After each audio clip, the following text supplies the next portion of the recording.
How's it going, everybody? And welcome to the Music Production Podcast, the show where we talk about making music, producing music, creativity, the philosophy behind it, and all of the fun places it takes us. Today is a fun day for me because I get to reconnect with my friend Mark Mosher. Mark. Hey, Brian, how are you? Good to see you. Good to talk to you again. It's been too long. It's been a little while, yeah. But we do go way back to almost the beginning of my internet presence that I've tried to build here. You were always super supportive right off the bat, and we did some collaborations on Ableton Live packs. And I remember Zebra Attack 1 and 2. Yeah, I remember you sent me the wavetable sounds you created, and I remember just thinking like, whoa, what is this, and how am I going to make use of this? And it was definitely a moment where I you kind of realize you think you know something, and then you realize there's a lot more depth to it. Yeah, that was a great pack. I appreciate you making it sit up and sing by racking it up and putting all the other expressive parts around it. It was great. In honor of our, I have Zebra behind me here, so still one of my go-to synths. I love it. Yeah, you're a big Zebra fan. Yeah, and I've heard you do incredible things with it.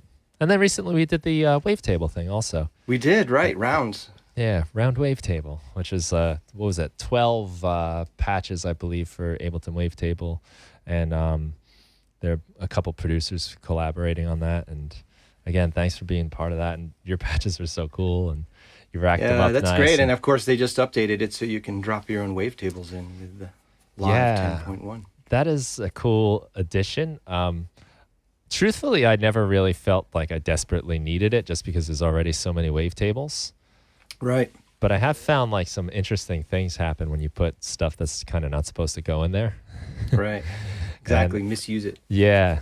So I'm excited about that. And not to get too far off with the wavetable stuff, but that random parameter they put in the modulation, I'm discovering is just super cool. Seems like a simple thing, but basically what it does is it when you every time you press a note, it generates a random value for whichever parameter it's modulating. And I can't really think of a synth that I have that does that quite the same way. Right. So it's super cool. I'm excited about all that stuff.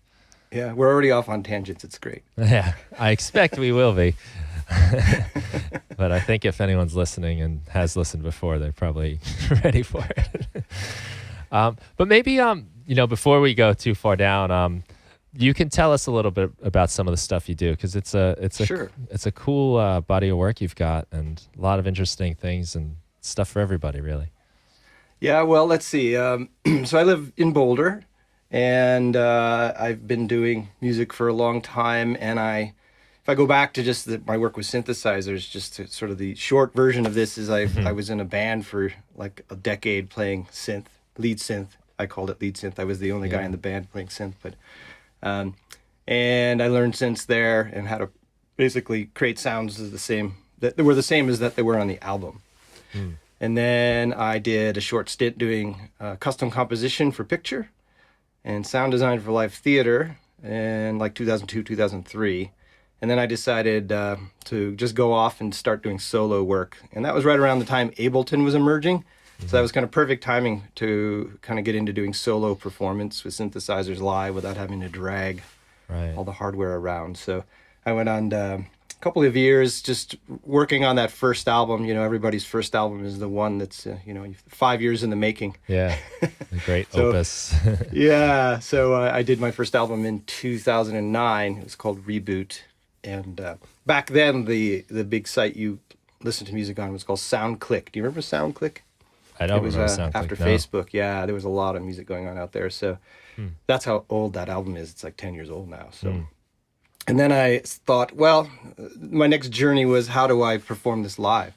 Because I was a studio album and I did a lot of tracking with virtual synths and such. And so then I started working with all sorts of controllers and Tenorion, the percussive audio cubes. And my thing at the time was to try and figure out a way, laptops were pretty new to the scene, and I wanted to come up with a way where if I, touched the Tenorion, you could see the light coming out the back. So the people who were in the audience would connect, what I was doing with what was coming out of the speakers. So I was really into that idea in 2010. And then I started, performing those songs live arrangement with live synth. So keys at the time, probably like a trigger finger or something, Tenorion, audio cubes. So, and then that sort of an arms race with myself, that starts to escalate as you're doing shows. And so then you're like, okay, now I think I need to do my own visuals. That would be a good idea, right? So I started getting into Resolume and figuring out how to do my own visuals. And when I started, I had to use 2 computers. So I had one computer with Resolume and another computer with Ableton, and they were synced together. And then there were so many cables involved with that version of the show as it sort of escalated. And then I went all wireless with everything and ended up getting it all into one system as computers got faster. So using virtual MIDI cables. And then I just played a lot of shows. I played this little festival, smaller festival called Electro Music, and they had shows in New York and Indianapolis and Asheville. I started getting into the scene and figuring out how to perform all that live reliably, which was an interesting journey on itself. And then I did another album, and that takes me up to just about maybe 4 years ago. So I was doing this and just escalating the show. It got bigger and bigger. And it was getting a bit hard to maintain it at that level. If you took a break, you'd have to fire it up, make sure everything's working. And so in 2013, 2014, I got an Octatrack, which sent me on a whole nother journey into improvisation and live improvisation and kind of virtuosity with a live sampler. And it changed a lot. I met a lot of cool people. And that was around the same time I started the Rocky Mountain Synthesizer meetup. So we started off with just a few people in Boulder, and then the meetup started to grow, and I met all sorts of people, and a lot of them were pretty seasoned improvisers and players who really inspired me and encouraged me and mentored me to, take the leap and work on a single machine for a while. For like almost a year, all the shows I was doing was really on one machine, the Octatrack. So, and then, the meetup grew, so the meetup was going. We're up to 750 members locally, if you can believe it. Wow, that's incredible. In the Denver Boulder scene. And then I started featuring local performers in the meetup, so that grew the scene. And then recently, I've wanted to kind of combine all this back together, sort of come back to what I was doing with Ableton and playing more composed works, but mix that with my improvisational years now of doing improv with hardware, and kind of bring that into a new live set or framework such that I could write songs and perform them live with more improvisation. And so that leads us up to today, where I just released my first single in probably 3 or 4 years of composed music, because I've been doing all improvised music. And all my improvised music's on a podcast called Sonic Encounters. And that's a lot of just direct, I call it direct to tape. It's just turn on the recorder, improvise with a whole lot of gear or a couple of pieces of gear. Yeah. So that's the short version, I guess. Very cool. Yeah, it's a cool story to hear, like how it all evolves. I do remember like you were going through the Octatrack thing, and you were pretty much computerless at that point, right? Yeah, totally. Yeah. Octatrack with I have an Analog 4, which I had to shake down. I went through a few Electron boxes to figure out what my 2 favorite were, because I had this idea of having just 2. When you're playing live, it's in improvising with that hardware, it's about making decisions really quickly, so you can't have too much. Yeah. But you have to have enough horsepower that you can really make some different sonic choices than you might have thought. So I just played a planetarium show with Mike Metley with Mind Spiral, and I brought the Octatrack and the Analog 4. Thought I was going to play the Octatrack all night. Ended up playing the Analog 4 for most of the show, improvising, because it just sounded great in the dome. Uh-huh. Right, That's so it's cool. kind of like bringing 2 guitars if you're a guitarist. Right. They have different purposes. You might think you're going to play your acoustic and you end up playing your electric all night or something. Mm-hmm. Yeah. Yeah, with my live setup, like when I perform and when I'm even just in the studio kind of just for jamming, I do try to limit it a lot, like because it's easy to try to want to hook up everything, and then that's impossible to bring to the show. But Yeah, absolutely. But my limitation has always been what I can fit on this little DJ table that I have. Right. And, That's great.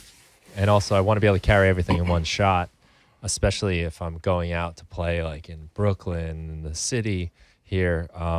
Sometimes parking is like the worst part of everything. And you got to have one trip from the car, right? You got to have one trip because you don't want to leave your stuff, half of it, in the club unattended. Because a lot of times I'm going alone. Right. And, you know, that to walk a half mile to your car and back, you know, that's a lot of time for some shiny gear to vanish. Absolutely. And it's just kind of a good limitation I found too.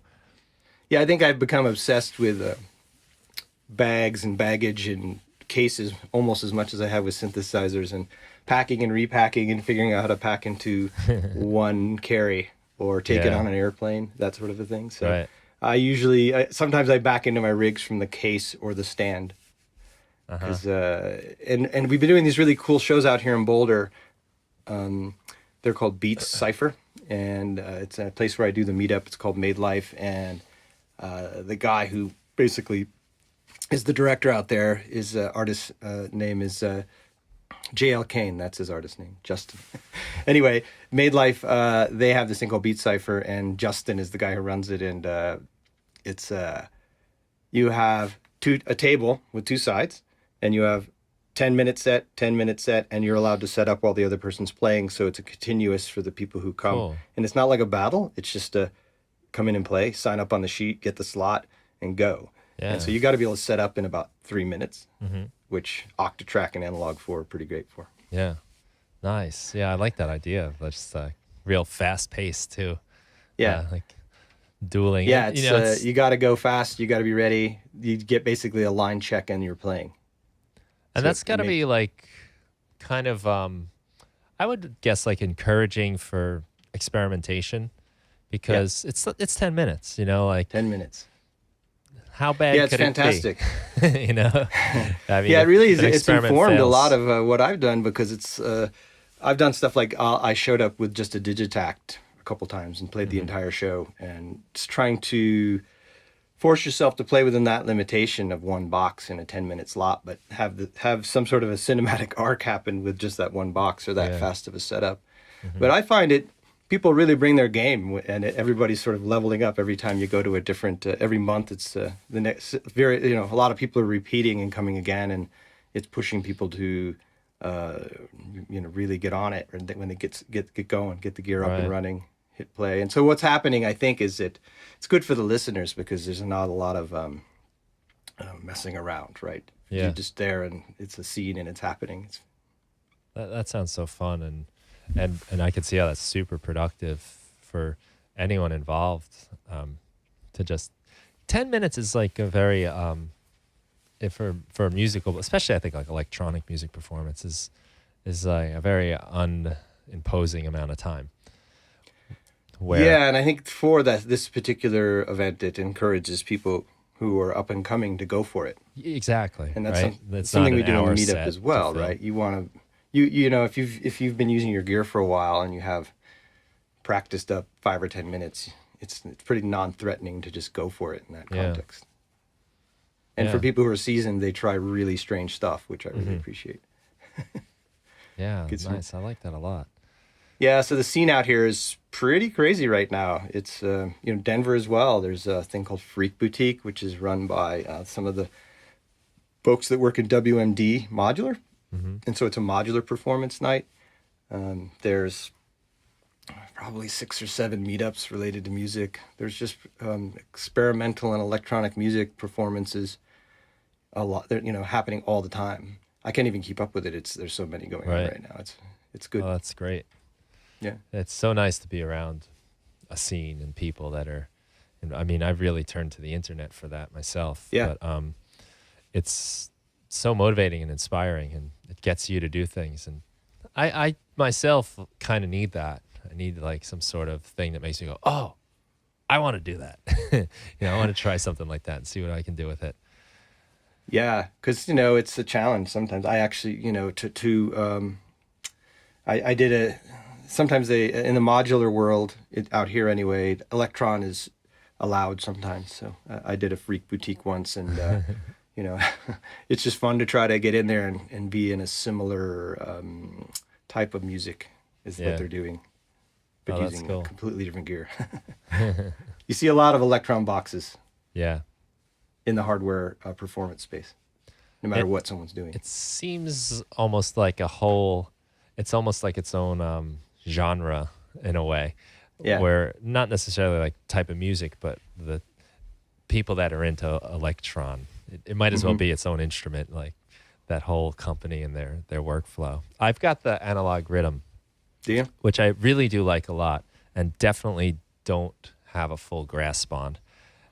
Because it's probably because I've never really tried to just use it on its own. It's always, I set it, I run a beat, and then I'm off to something else. So you should fly out with it and do a beat cipher with nothing but that box. Ooh, I'd be terrified.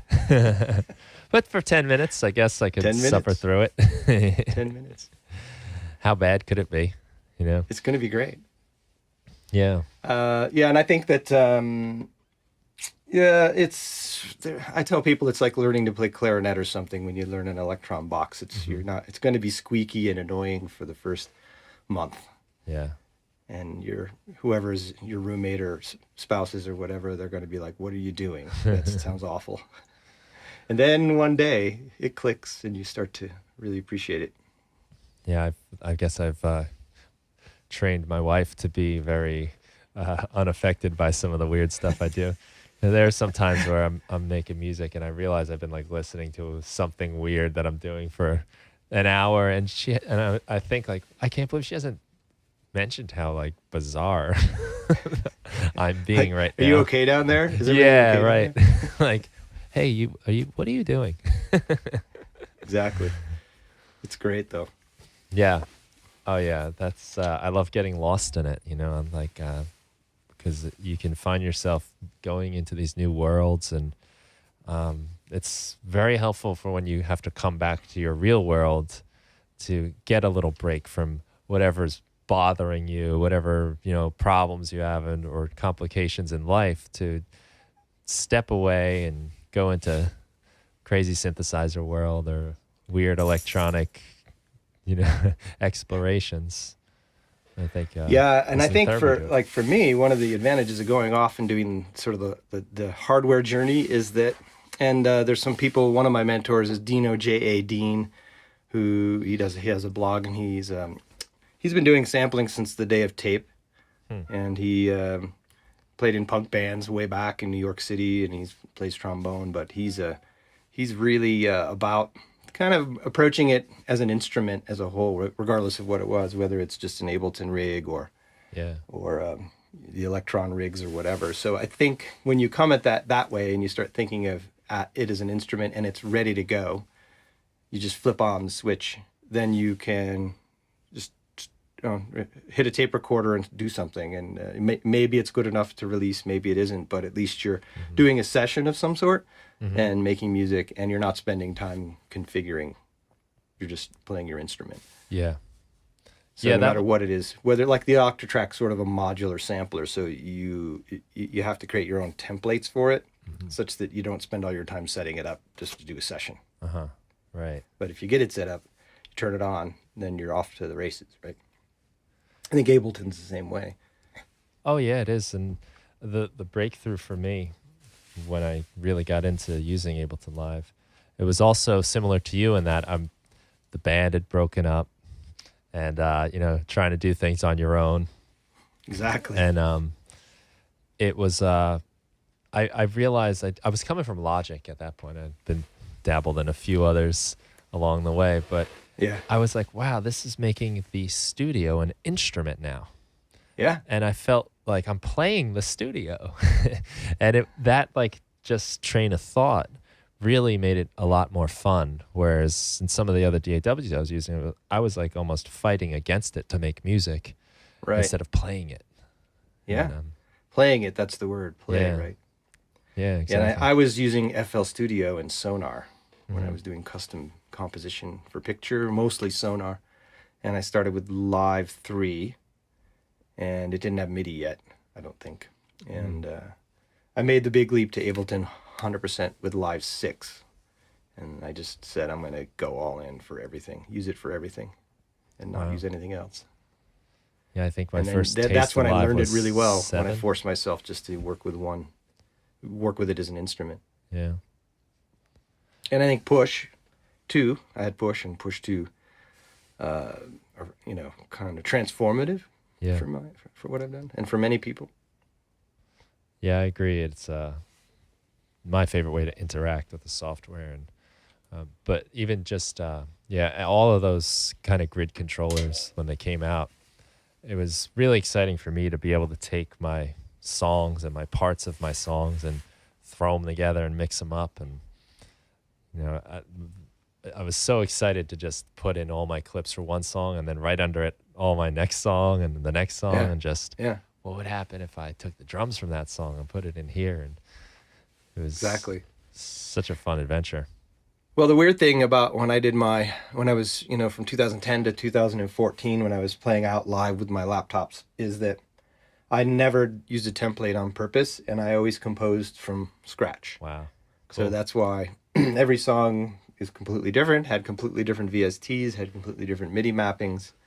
So then I spent extra time to optimize those sets, so I literally did song loads for every song, and I played maybe, you know, 7 or 8 songs in a set when I play live. So I'd play a song, finish the song, say hi to the audience, load the next song, and do the next piece. And I did that for years. So I got my load times down to about 6 seconds. But crazy. There's a little bit of, you know, it's always a little nerve-wracking when you hit load, right? Yeah. And it's just an empty session. Yeah. Wow. So the session would load with racks and racks of VSTs, which were all mapped completely differently every time. But it was very creative. Yeah. It just made it a little more. Plus, you had the instruments already in there. I did. Mapped. Yeah. Okay. Yeah. So in this next round, I'm doing more what you say. I'm using instruments that receive program changes, like the UHI instruments and native instruments, so that I can have, you know, a track for Hive or a track for Zebra. And as I move through the arrangement, it just sends a program change.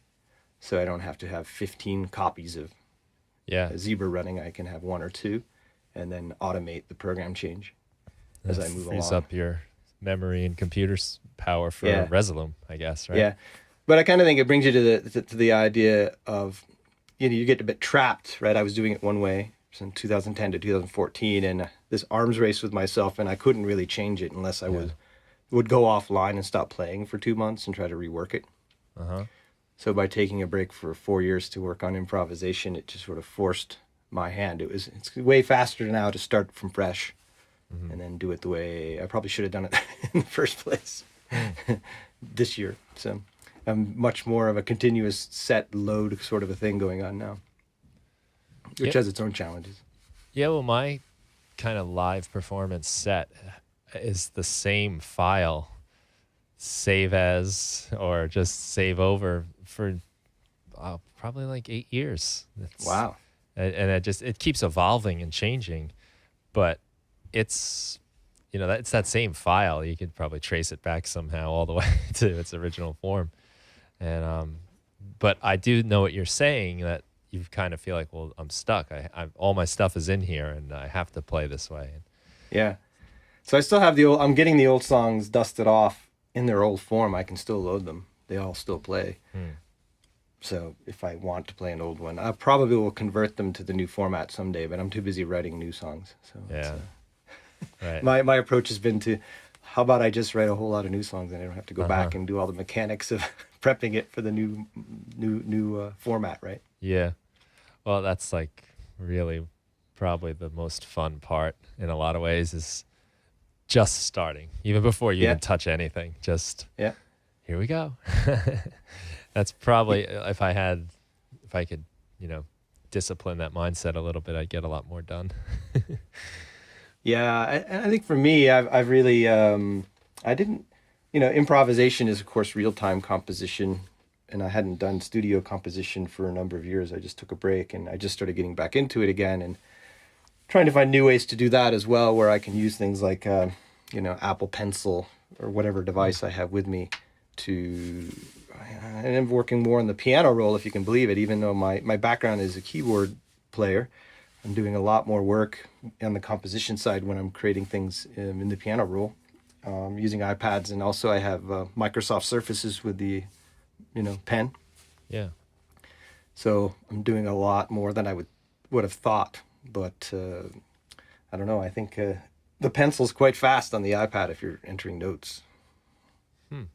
So you're what are you using then? What app are you entering notes into? I use Gadget, Oh, Gadget, yeah. which exports to Ableton. Yeah, yes, that's true, right? Into the audio tracks. Yeah. Yeah. So, but I use whatever's handy. Like I wrote a piece that's going to go up on the podcast yesterday using Ableton and I think Push and I forget, what I had, whatever I had handy. So now I'm sort of not worrying about it as much. Before I might have said, okay, I'm going to use Ableton to write. Now I'm saying, well, I have a 8-bar idea that's pretty good on that octatrack, but, get it into the performance template eventually as an audio stem or something.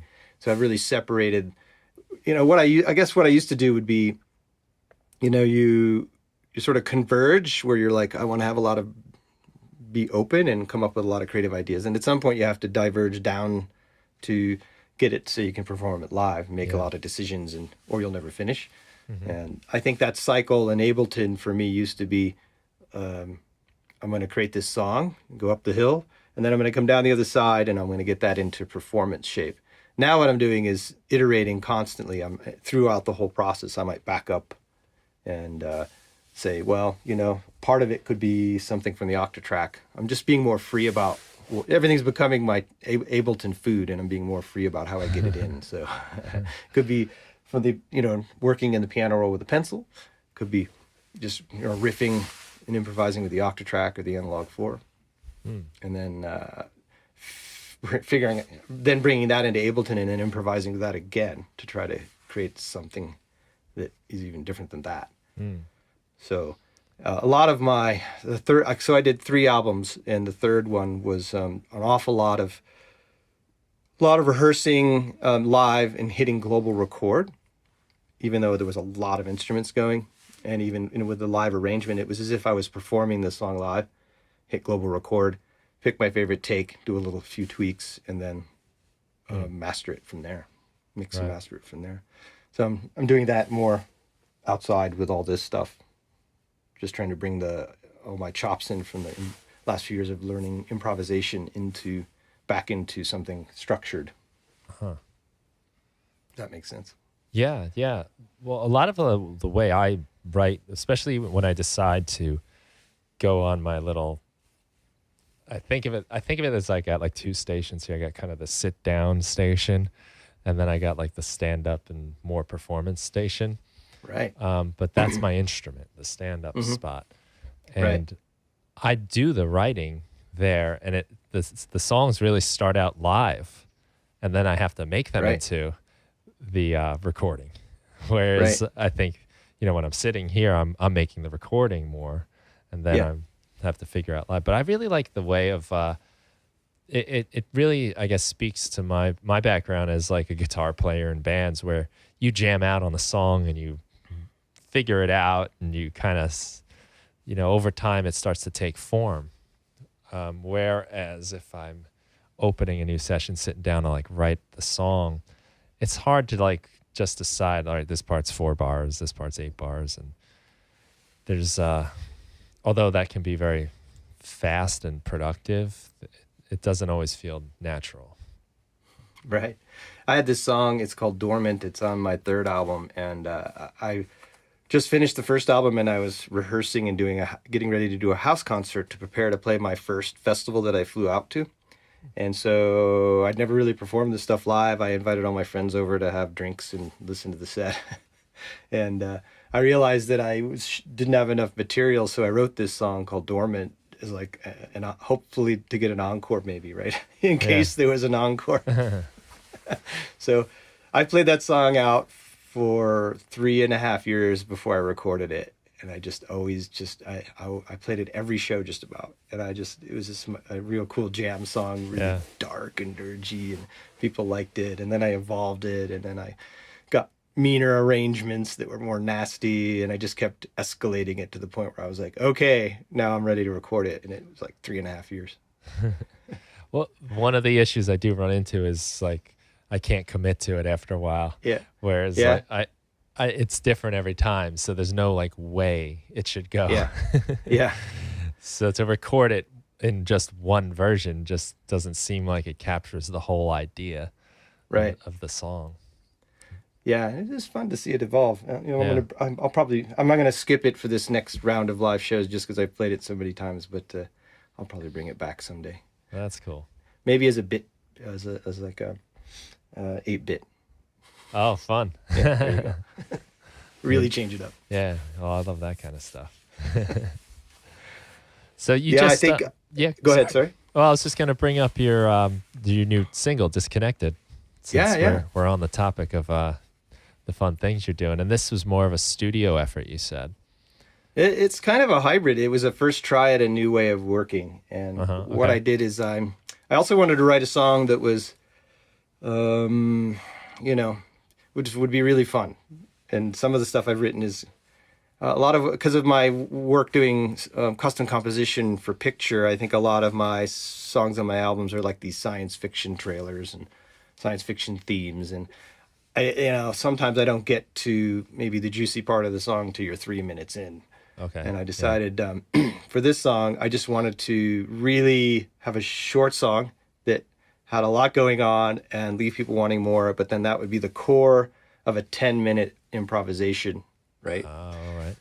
So I'm into the band from Iceland, Goose Goose. Those guys, they'll take one of their studio songs, and when they perform it live, it's always a little different. And so I really wanted to get in this idea of composing a core that I could then improvise around. So there's a lot going on in Disconnected. It's an electro piece, and every single note I composed with the Apple Pencil, even the drums, the hi-hats, all of it. Wow. So I've got about 5 or 6 songs in sort of the same session, if you will, of like this long session of like composing around this sort of palette. And I really like that one. So I got it to the point where I just thought I have a pretty good arrangement just on the iPad. And then so that was all composition with a pencil. This electro song, which is sort of the opposite of what I've been doing at Beat Cypher, which is playing it all live. So I'm calculating all the pieces. So then I exported that and got it all into Ableton. And then I created the first version of my performance template. And then I wrapped that with all sorts of effects and other instruments to play live that were in Ableton. So I'm using Yuhi Hive. I'm using Electro 2 by Tone 2. And then I did live arrangement, but also all the slices and reverbs and delays, everything you hear is performed live. Because coming out of the iPad, it's just it was very dry. There was hardly anything going on. It was just a is straight that Gadget? composition. Yes. Yeah. Okay. So, and all the synths, a lot of the synths you hear in there. I'm looking down because my cat decided to pay me a visit. Yes, and it's some of the synths on that piece are the ARP Odyssey, Virtual ARP Odyssey, which I freaking love. Yeah, that is a good one. And so Cork is amazing on the iPad. Love it. That is just a heart of the song is the Odyssey, and then I got it into live, and then I did what I would do it like a Beat Cypher. I took all those stems and I just started performing. Here's my cat. See her? Oh yeah. Cute. Say hi. It's always good to have She's a trying to climb studio up the back cat. of my chair. Yeah. You're interrupting my discussion, kitty. So anyway, I got that into Ableton, and then I rehearsed and performed with it. And using, let's see if you can see it, Launch Control XL. And I like the Launch Control XL because after seeing so many people play live, especially on MPCs and such, just riding the sliders and all this sort of thing. So anyway, I spent probably a week on and off just messing around, playing with the song, playing it live, trying to come up with an arrangement and a set of live effects that I liked. And I think version F, it was the version I picked. So I was just doing global record in Ableton and riffing. Cool. And then I said, I like this version F. And then I had the global, in arrangement view. And then I switched gears again. And for about 2 days, I pretended I was coming in as a producer and put on my producer's hat and said, what does the song need? What other tracks could I add across the entire linear timeline? Now you have this in arrangement view, like an arrangement performed view. out. And I'm going to let my cat be part of the show. That's pretty awesome. Well, I don't know what she's doing. Maybe she's trying to get a little credit for her input on the track. That's awesome. Yeah, she was here. She's climbing up to my back, but with her back, it's like a rock climber. Anyway, sorry for the folks only on audio here. My cat is. Cat and then I basically put the away. producer's hat on, right? Yeah. And then I started laying down, like there's this bass line. You don't hear any bass because I'm using this. It's actually a field recording from Bath, England, of all these ice skaters. It almost sounds like vinyl scratch. Oh wow. And it fills up the mids. So in the beginning of the song, you just hear this like mid, sort of a weird sound. So I decided to have almost no bass in the beginning of the song because but that means when the bass does come in, it's really gets your attention. Yeah. So that was me playing bass on U-He Hive, and then I recorded all that down, and then I did the vocals, and then I did the vocoding with the vocals, and then I took that and performed again, and then recorded that. Nice. And then I mixed it, and then I mastered it, and that's what you hear. Love So it. it's kind of this combination of what I was doing, from 2010 to 2014, combined with what I've been doing for the last 3 or 4 years using improvisation with a smaller set of instruments or decisions to make, and then sort of combining that all together. So that's how the song came about. And I just played it at a show in a 10-minute set, that one piece, and it was great. And I was able to really extend it out. And I've got all these new parts that you will only hear if you come see it live. That's cool. And or if I recorded the live version. So yeah, it's a very short, to the point electro song that I think makes people. I think it's this happy little song, makes you smile when you hear all the classic drum machines and the synth ear candy. Yeah. That was my goal anyway. Well, what I like about what you said too is the idea, like the performance is so different because it's something like that. I think it can be really cool about electronic music is you can really play it. It doesn't just have to be, all right, this is what I made and I'm playing a backing track. You can really make a performance and a new arrangement. And that's always like the fun of seeing a band play live, is that they could just jam out on it a little longer or extend the intro. And to hear you doing that is really nice, that you get something special for coming out to see it. Yeah, I think that, so, around here, the scene is very hippie and bohemian, and people are very supportive of each other's music. And, excuse me, people who heard the short version when they came to see it at our local show, there's a tension there of like, what are you going to do different? Oh, yeah. And so I really like that. Yeah. And I like that when I hear other people perform as well, that tension of how's it going to be this time? I know the work a little bit. And for me, the other challenge was to somehow have my voice come through this electro song, because if you listen and have it tie into my last 3 albums somehow, so you could maybe tell it was the same person. Right. I like the story of the song there, where it's funny because it's so electronic and so connected, right? Yeah. But the idea of like disconnecting and I think you might say you're free at the end or something along those lines. Yes, you're free. Right? Yeah, you're disconnected. That is man, what a like modern 2019 problem, really. It's like this issue of like we're so connected and so tied to things. To get disconnected is sometimes it's just beautiful. Absolutely. And I think one of the sort of the core ideas with the meetup was that we don't live stream it, we don't record it. if you want to go to one of the Rocky Mountain Synthesizer meetups, you have to be there. And if you miss it, you miss it and you come to the next one. Because I've had people say, could you record it? And I'm like, you just come to the one after that. Right. It's face to face. So we only have, we have a Facebook and a Twitter and an Instagram. They're mainly just name placeholders, and you have to come to the meetup. Yeah. And we do post pictures of the meetup on meetup.com. But I think I read this, it's interesting. I started the meetup because I saw a Synthtopia post years back with Laurie Anderson, and she was doing a college commencement, and she was mentioning Tom Hodgkinson, and I have the book over there called the Freedom Manifesto. And she mentions this book. I read the book, and there's a chapter in there that says, stop competing, start cooperating, start a guild, was sort of the call to action. So that's one of the reasons I started the meetup, is I felt like a lot of the, being in a band and playing in bands for years, some of that's quite competitive. Yeah. With other bands. And with electronic music, I feel like it's more of it really is the true, sort of the new folk music, if you will, right? It's the music of the people. The barrier's so low, you can just go get a, Korg, mini log or something, and it doesn't cost that much, and you're in. So, cooperating and having that sort of a sense is sort of what it's about. I love that, and I've always felt that, even in bands, where, there were definitely bands that we'd played with, and they were like your enemies almost.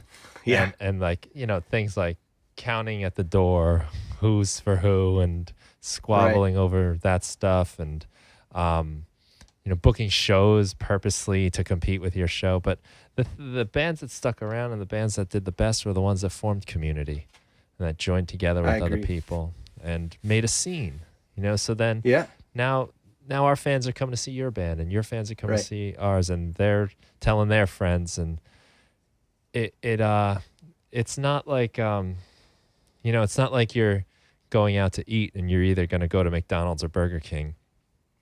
You can listen to my song and then listen to the next song. You're not like doing one or the other. And and we actually work together. So one of the things we do in Denver and Boulder is there's now, when I started the meetup, there was hardly any meetups going. I was one of the original people that helped organize the Ableton Denver user group back in 2009, 2010. And then when that went away, I wanted to start something a little more general purpose. It was more about just cooperating and just the love for synthesizers and the love of music. But since then, some really great meetups have risen up. The Ableton Denver user group is back. The Ableton Boulder user group. You just interviewed Zach on your podcast a few weeks ago. Zach's awesome. So in this area, we cooperate. We even, are emailing each other like, when's your next meetup again? Because I want to make sure I don't, cannibalize your audience. Yeah. So now we know, like, Beat Cypher's always fourth Thursday, right? Freak Boutique's always on this particular Monday. So I have a list, and when I go to start an event, I make sure I'm not colliding, and they do the same. So, and we also, promote each other's meetups, so it's fantastic. And then as a result, the whole community goes up, and you start seeing people. If you go to one particular event, you'll see people that were your own event, and the community is just really getting connected. Speaking of disconnected, connected. Well, that's so cool because, you're people with the similar interests, and to work together. And now you have a whole bunch of meetups you can go to personally, so you don't have to worry about missing the other ones. Right, because when I do the meetup, I'm working it. Right? I'm you're busy. Organizing, you're running. I'm organizing. Yeah. And now I get to, some of the people I wouldn't maybe have time to talk to, I get to actually have conversations with them. Yeah, it's great. That is cool. Hey, do you are you okay with playing the song on the podcast, Disconnected? Sure. Yeah, go ahead. Yeah. Okay. So maybe we'll let everyone hear that. That'd be a nice thing to have some music on the music production podcast, right? Yeah, it'd be great. And play it. It's only cool. 2 minutes and 30 seconds, so it's it's a nice quick listen. Nice. So everyone enjoy Disconnected.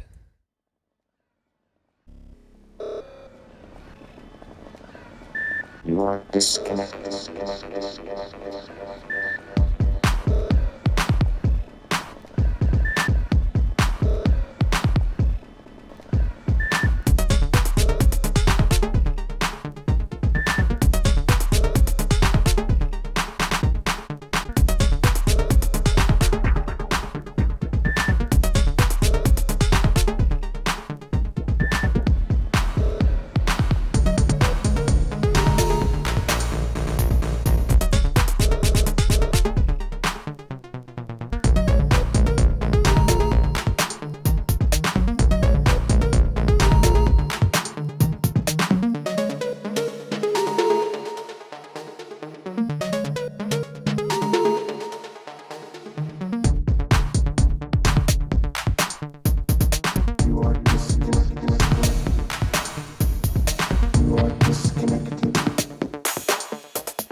Wow, My that was cat was great. hilarious. My cat really likes the song, so I know it's doing all right. Yeah, their cats are very honest about their opinions on everything. Absolutely. Good barometer. Well, thanks for playing the track. I appreciate it. Thanks for letting us play it. I appreciate that, and I love hearing the story about how it's made. I know that's a big thing for me and a lot of people, to understand, like, how did you do that? You know, what? Not even just like, you know, how did you, you know, whatever technical thing with inside of the program or whatnot, but just like the flow, the process. You know, how did it become what it did? And that's a huge one, and sometimes you stumble across something that really works for you well. So one of the things when you listen, what I try to do when I make a piece like that is that you hear it on the surface when you first hear it is the drums and the electro. But if you listen back to it again, then you'll maybe start hearing the synths and what synths I was using and some of the sound design choices. And then if you listen to it again, you'll hear it has, I use a lot of kind of call and response, and there's, especially with the space and the reverb and the delays, I use a lot of stereo imaging. And when I'm playing it live, I'm thinking a lot about, the song breathing and having tension. And you'll hear, like, what a weird choice not to use bass for the first, 30 seconds of the song, because I'm filling it up with that. That's basically people ice skating at a rink in Bath, England. But it's eating up a lot of frequency, but I don't know. I just thought it was cool. Yeah. But that limitation of makes it so that when the bass comes in, it really kicks, right? But you'll hear I fill up the reverbs and the delays, and then I chop them off, and so there's a lot of spatial dynamics in the piece. And I think that helps you create more of a cinematic arc in the song.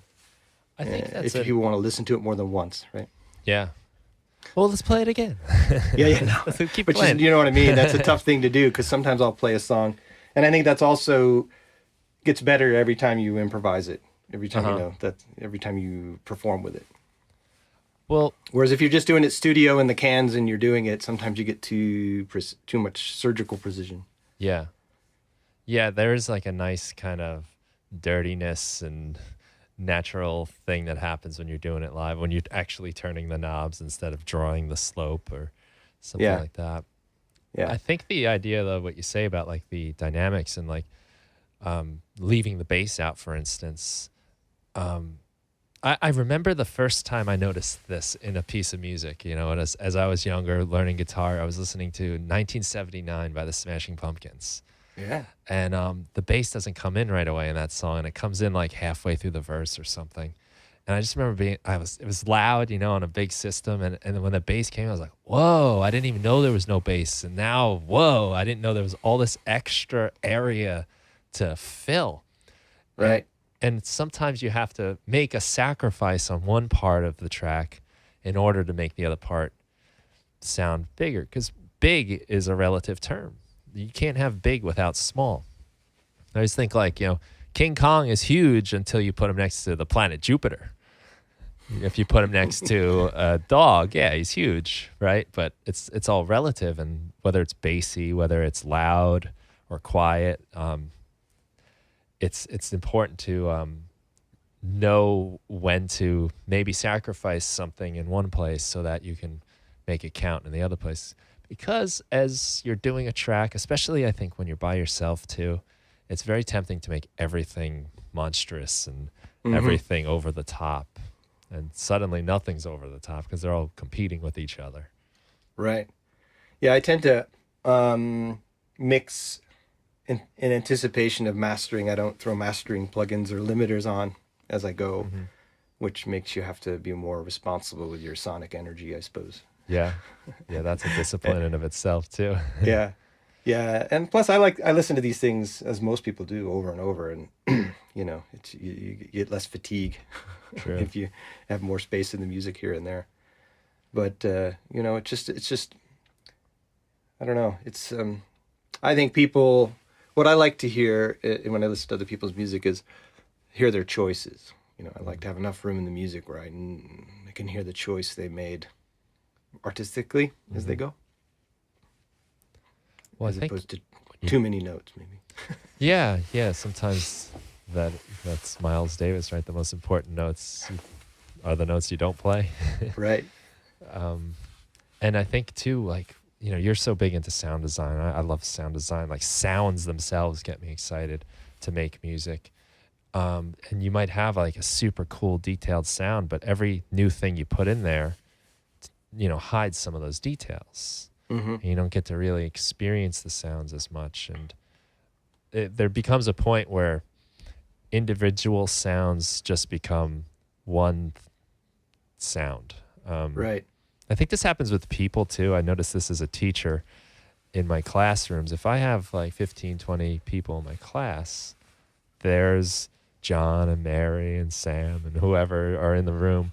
But when it becomes like around 30, now it's a crowd. It's one crowd. It's not these individuals. Right. And I think the same thing happens with music where, you know, because I mean, for me, like the dream of like getting a computer to record music on or like some good quality stuff was like, oh, I could do so much. I used to have like a 4-track tape recorder when I started. And, you know, you dream of all those extra tracks, but you kind of realize once you get all those tracks that I can't hear anything now. It's just a whole bunch of madness going on. One big movement of noise instead of like all of these cool individual sounds. Right. For me, my limitation with these these sets of songs that I'm working on now and this live performance platform for it is from a compositional perspective, I'm only allowed 8 tracks. Mm-hmm. And then I can, on top of that, I can add 4 more. Right. Right. That's so my limitation on my live performance setup with clips. I use some clips, and I have, well, it's really 7. It's all determined by the APC 40. It has 8 tracks, so I don't have to move that box around. But I do 7, and then the 8th track I can like resample my microphone and create like little vocal loops and things. Right. So, Yeah, 8's a good number. It's 8 total, right? Because everything's 8 in the Ableton world. But it's also just a good limitation. I think so. I think that song, the core stems, there were 6 in disconnected. 6. So. I cheat sometimes. Like I'll put my drums. My drums are on 1 track, and then You could group them. yeah, I might have I might have a lot of different percussion sounds in there, but they're all 1 clip. Yeah. These are the drums. Yeah, Including percussion. And yeah. kazoo. So, you know, like I mean, obviously there are times when that doesn't always work, but I think in general, having those sorts of limitations. For sure. So, you know, I think, and I've heard you talk in past podcasts about this recording on 4 tracks. That's where I started as well. You know, I had a Poly 800 and a Micro Moog and a TR 505 and a 4-track machine. And, you know, it wasn't necessarily the best music, but it was sure a lot of fun, and you got a lot done. And I think going up to 8 is it's plenty to manage in a live context. It was an improviser. Mm-hmm. I love my OP1 for that. The 4 tracks on the OP1, it's a great 4-track recorder. Even if you're not playing any of the sounds in there, if you just plug a microphone in or just sing into the speaker or the little built-in microphone. I mean, if you want to like just flesh ideas out quick without having to worry about connecting and turning on, and it's so nice. Yeah, I almost went that way. I was actually emailed you about that, and I ended up going with iPad and a lot of experiments on the iPad. There's a lot of shiny toys Yeah. that distract you on the iPad, and finally I just settled on using Gadget because it's sort of like Ableton. But it's a more closed ecosystem where I can't go off and just keep buying. Well, you can buy quite a few things, but it's an ecosystem for composing and playing. And once they released the Odyssey, that was it. I'm like, okay, this is awesome. I love the Odyssey. Yeah. Makes me want to buy a hardware version.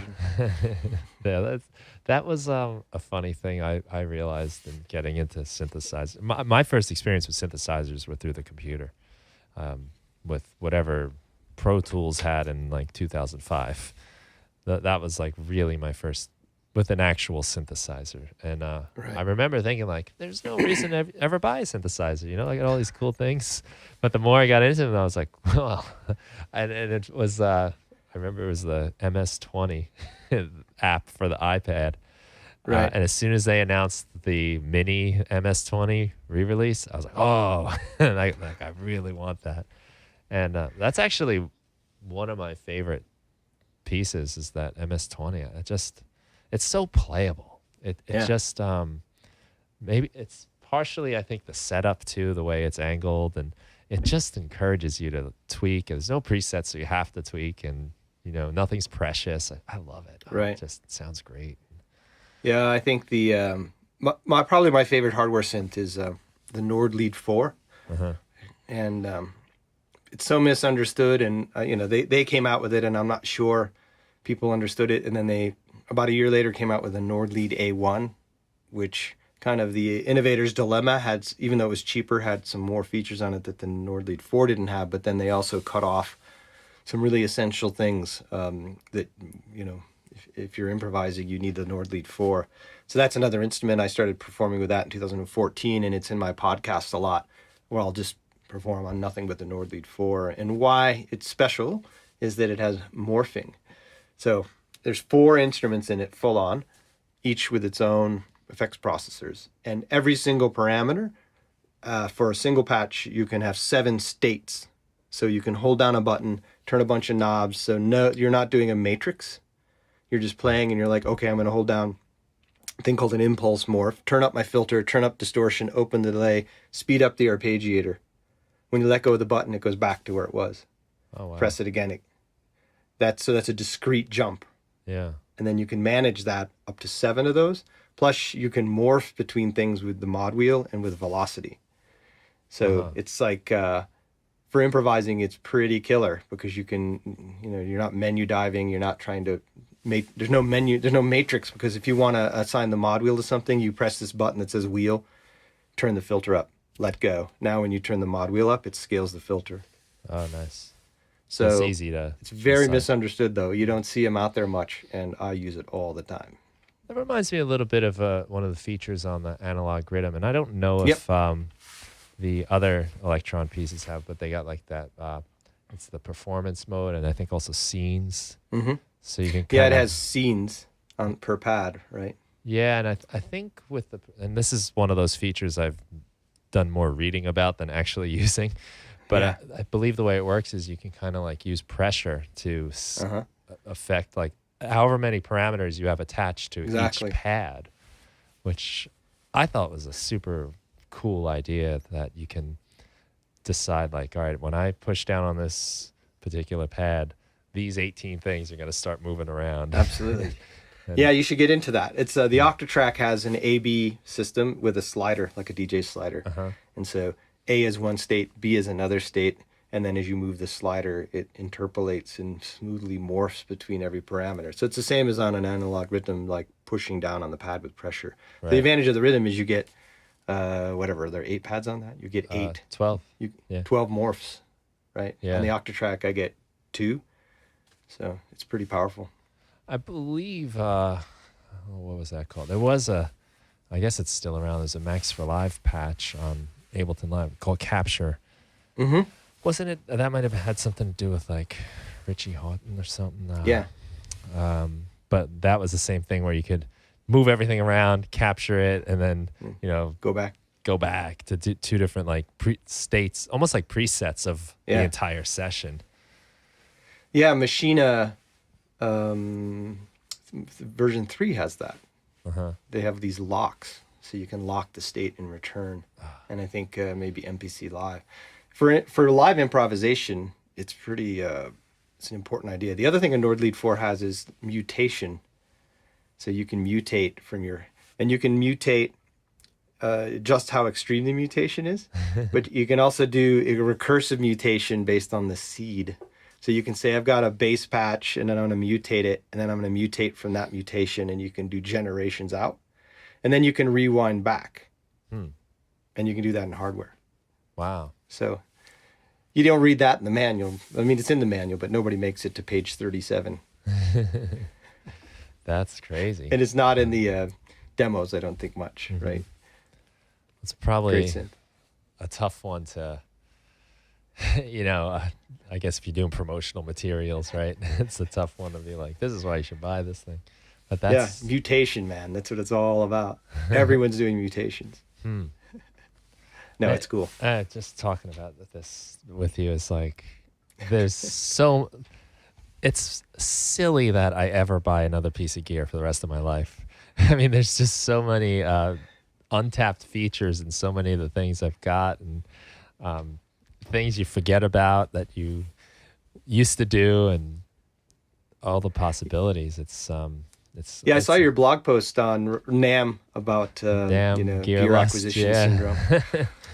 And the funny thing is, I looked back. So the other thing I forgot to mention was I ran a blog called Modulate This since 2005, and I just merged that into my artist site because it was just another kick I'm on, is just simplicity, trying to get everything in one place so I don't spend all my time. Modulate This, that was one of the early electronic music blogs I started looking at.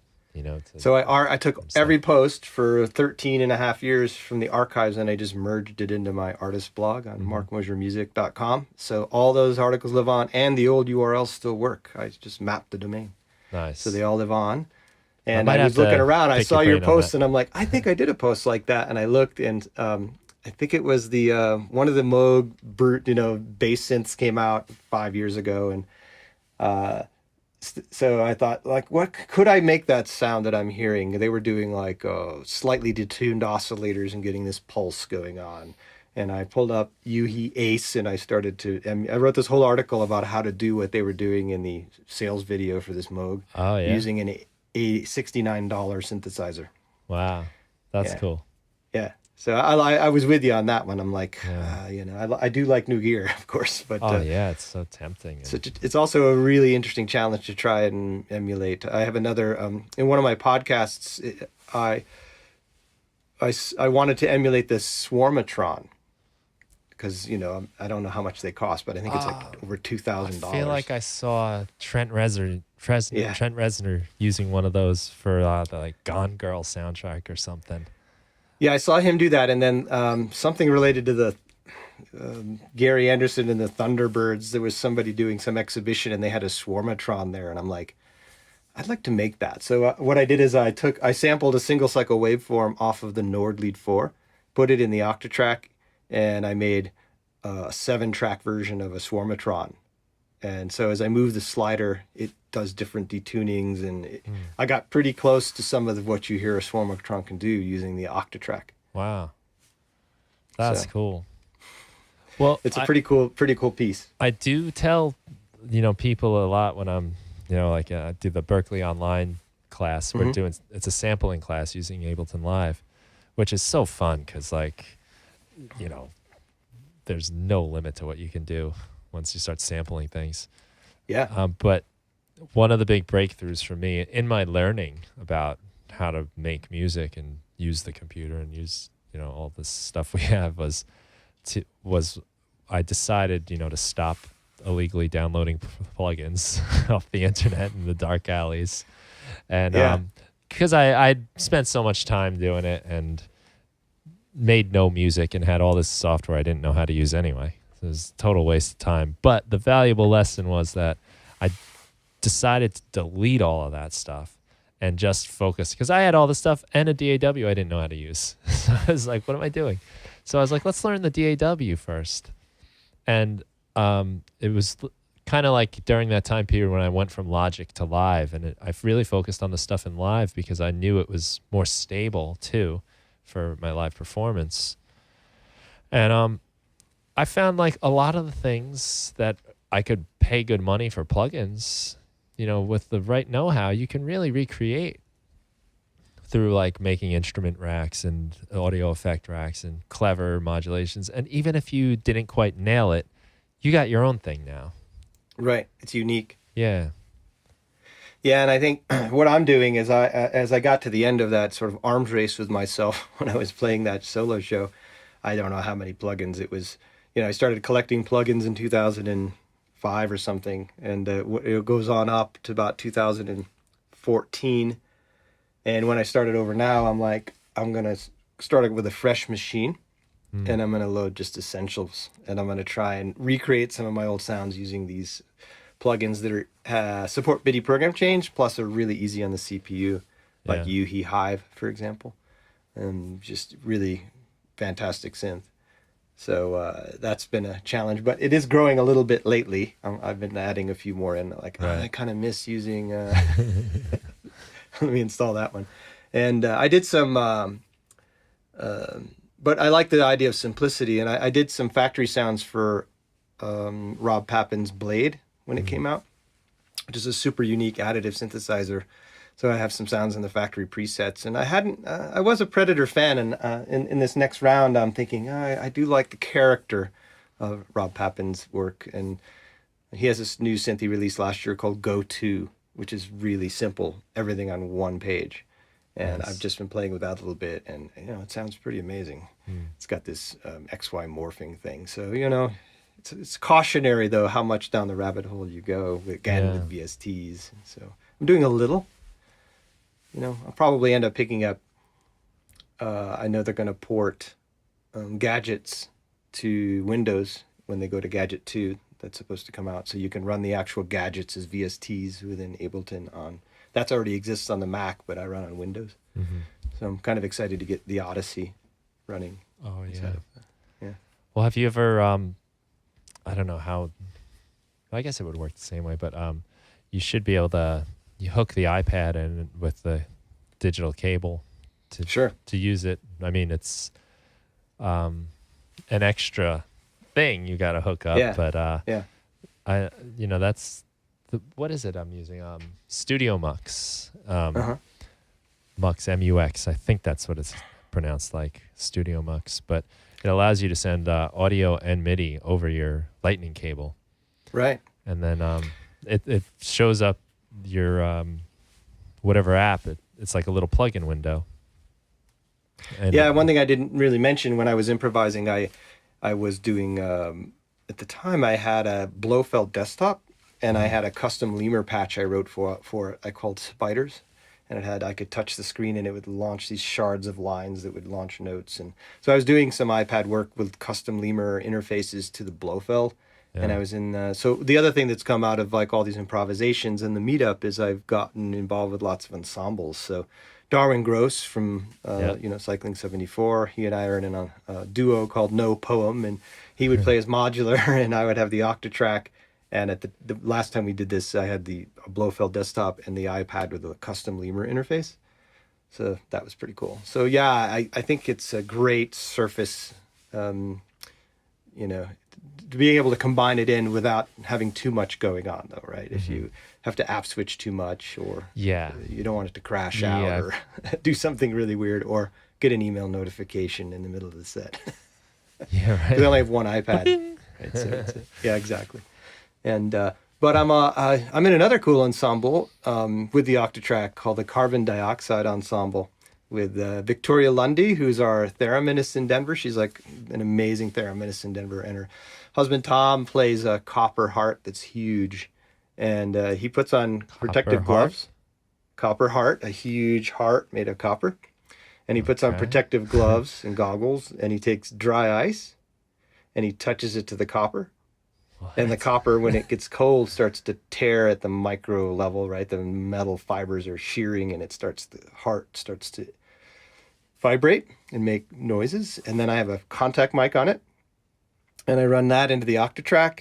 And without a Q mix, I'm building instruments based on the noise coming from the copper harp being played with dry ice.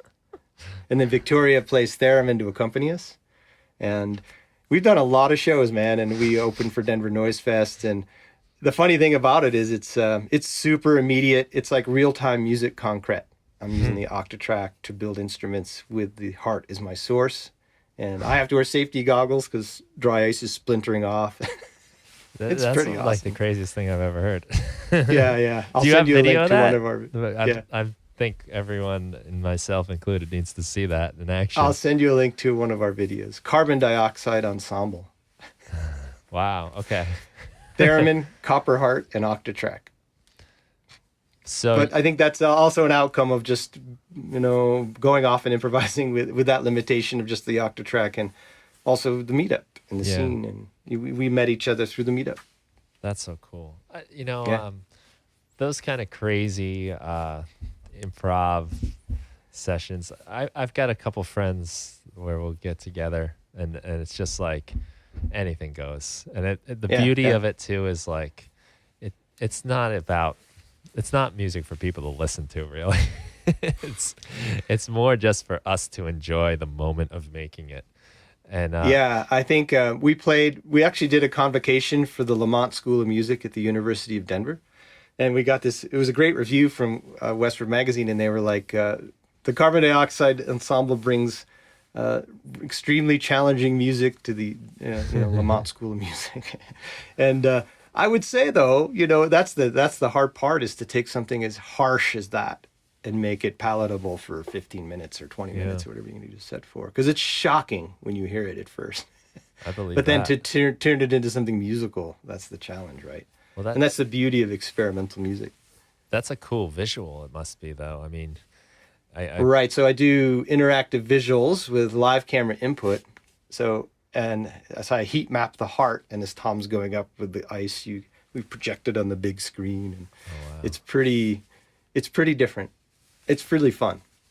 This is an aspect of your work I've wanted to get into very much. Was like you kind of touched upon it with the Tenorion, is that how they say it? Tenorion. Yeah. I have the iPad app. It's cool. Yeah. The Tenorion, how you want the audience to see what you're doing, kind of, 'cause I'm sure we've all seen electronic music where you feel like you're watching someone check their email. Right. To have something like an electric guitar, it's obvious. You do your big Pete Townsend windmill, playing the drums, boom, boom, boom. You can see what's happening to make the music. But It's also pretty obvious with a copper heart with dry ice, I have to say. yeah. So that's something I wanted to ask you about, because I know like you've done some real cool stuff with visuals, and the last thing you sent me was even cooler than a lot of the other stuff too. So what are you doing? What's going on there? Well, I think I started off with using the Tenorion to do controllers that would emit light if I manipulated them. So the Tenorion it's got buttons on the back, the physical Tenorion, not the iPad version. Yeah. And on the other side, there's LEDs that correspond. So if I push the button on my side, you'd see the corresponding thing light on the back side, and it has 16 tracks. It's a sequencer, and it has a synth in it. But I actually don't use... I send Midi to Ableton and play racks, so you're not hearing the Tenorion engine. And then, for example, if you're on track 1, you could say every time a trigger goes off, it's a diamond that expands. And on track 2, every time a trigger hits, it's a plus sign that shrinks. So you can program all this into the Tenorion. So I used to start my set playing a piece that was completely live sequenced and live played on only the Tenorion, with Ableton hosting racks of synths. The song's called New Heart Beating. I used to always kick off with it because it's just like, wow, you start this thing and there's no playback coming from Ableton. You're generating all this live using live sequencing. So that was super powerful. But at some point, if you're playing a bigger show, it looks, like a postage stamp if you're in the back of the room, right? So I decided to get into visuals with live camera input so I could amplify that even bigger to a huge screen. So And as a result, when you play like a larger hall and they have a scrim, you can light up the whole scrim with the output. But I didn't want to just say, okay, here's my tenorion, because I really self-identify as a synthesist. And I'm like, and when I use Resolume, I'm using it as an instrument. I'm not a VJ who takes a lot of clips, or I'm not a visual artist there's so many amazing visual artists who create the content that they then present and improvise with Resolume. I'm using it as a live instrument with live camera input. So that's my thing. It's a very narrow use of that tool. Yeah. But in so doing, I can say, well, when I'm playing the tenorion, I do like a kaleidoscope filter with shards of light coming off of that light. So I can amplify the performance even from the tenorion, or just by holding my hand up. If I do edge detection on my hand and I move it in front of the camera, now my hand is a source instead of me generating video content. Right. So that was just a logical extension for me and it's kind of informed a bit by German expressionistic film and things like that, where you see, Calgary's Cabinet or whatever, where there's these crazy weird shadows and stuff. So I like it to be psychedelic, not too literal. Yeah. So and somehow make it tie into the science fiction themes of my albums. I think it enhances that a lot, that visual aspect. Yeah. Because you do sort of look like a spaceman, operating these like crazy machines that we have yet to understand or invent. Yeah, it gives you a little bit of the vibe that you just beamed in from the future or something, right? Yeah. So, it's super fun to do, and it was really, it's getting easier for people to do it. For me, doing it in such a way that it's different every time, even though it might be the same palette, right? So if you were to see the same song twice, you'd say, oh, that's the same song. But again, those visuals, because they're based on live camera input, the lighting of the room impacts what they look like. So if the room's a little brighter, or I'm standing in a different place, or there's a light over here, my visuals look different every time I do it. And I always turn sideways so I can see the big screen. Okay, so you get a sense of what's happening. Yeah, because I'm performing that. So I think it's, the trap of it is, though, it's as if, same trap if you're making your own Macs for live devices or something. You could spend your entire career on visuals. Yeah. And I view myself as a musician first, but really as a synthesist. So that's visual synthesis. So I think it fits. Mm-hmm. Yeah, sure. And where your but I have to be careful not to go too far with the visuals that I don't write music anymore. Yeah. Well, yeah, Resolume is a beautiful piece of software. It's a lot like Ableton Live. It is. Sadly, though, it's flipped over this way. It's flipped on its side. Yeah. So it really is a mind wrench when you first start working at it, because it's like it's oriented opposite. Horizontally. Your clips go horizontal instead of vertical. Yeah. It's one of the reasons I have an APC 40 Mini. I use that for Resolume. Oh, yeah? Yeah. It's their preferred controller, the APC 40 Mark II. Oh, that's cool. The way I've used it is I would draw these little cartoons on the iPad of just like characters and weird things going on, and they would be inside Resolume. Mm-hmm. And as I launch a clip in Live, I've also got a MIDI clip on like that scene. And that's sending the MIDI IAC drivers over to Resolume to launch the clips. Perfect. And then my macro knobs for, say, my filters on my sounds are also mapped in Resolume to do color spreading and all kinds of like just visual things that show you what you're hearing, kind of. Right. I think you were mentioning this when you were interviewing Cuckoo, right? You were talking about some of this stuff as well, with like your cartoons with Resolume. It's a great way to go, and Ableton is an awesome show automation tool. Yeah. Using dummy clips in Ableton to trigger the clip over in Resolume. So, as a musician, my tip is to stay in Live as much as you can. And, I don't even program look at the Resolume. show. Yeah. Huh? I would do it so I don't even have to look at Resolume. Absolutely. It's actually hidden underneath. Yeah. That's one of the reasons I want to look at the big screen, is so I can see what's going on with Resolume. And the other thing when I was playing these shows is I don't look at my laptop. It's just off to the side. and other than to load the song. Mm-hmm. So same thing with Resolume. I'm not looking at my machine much. Yeah. Yeah, I took a computer keyboard drawer that was on an old desk. Yeah. I unscrewed it from the desk and I stuck it under my table where I can slide usually put like my interface and my laptop in there. And Right. just put it away. You know, like hide the Wizard of Oz under the table. You know. Yeah. How long have you had Resolume? I started using it on 4. Mhm. I mean, Yeah. very basically. Yeah. And I haven't really tweaked it much since I set it up. Yeah. So I'm kind of interested in like the more generative stuff. Kind of what you're saying too, like the live Yeah. camera input. I mean, I could see, I don't know what you use for a camera. I could see just a webcam.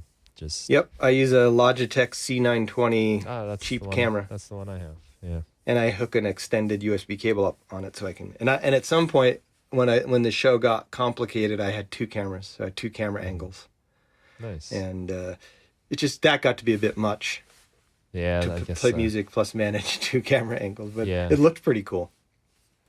But it's got to fit though. You're just having to. The challenge is to make it match the emotional energy of the song as you're going along. Mm-hmm.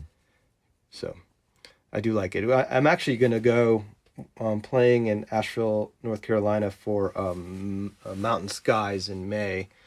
And a friend of mine who I'm in another ensemble a duo with, name's Michael O'Bannon. We're in this duo called AI Winter. But he's a visualist, and he's an amazing visualist. So I'm going to go out without visuals and let him do the visuals for that show. And I'm pretty excited about that because Yeah. I've been doing visuals for my own sets for years. And sometimes it's going to be really fun to just play music, Yeah. let somebody else do it. Yeah, that would be my ideal way of doing it too. Yeah. Yeah. Someone else do it. Because, you could go just as deep into that as you do with the music. And Right. I will say, it does.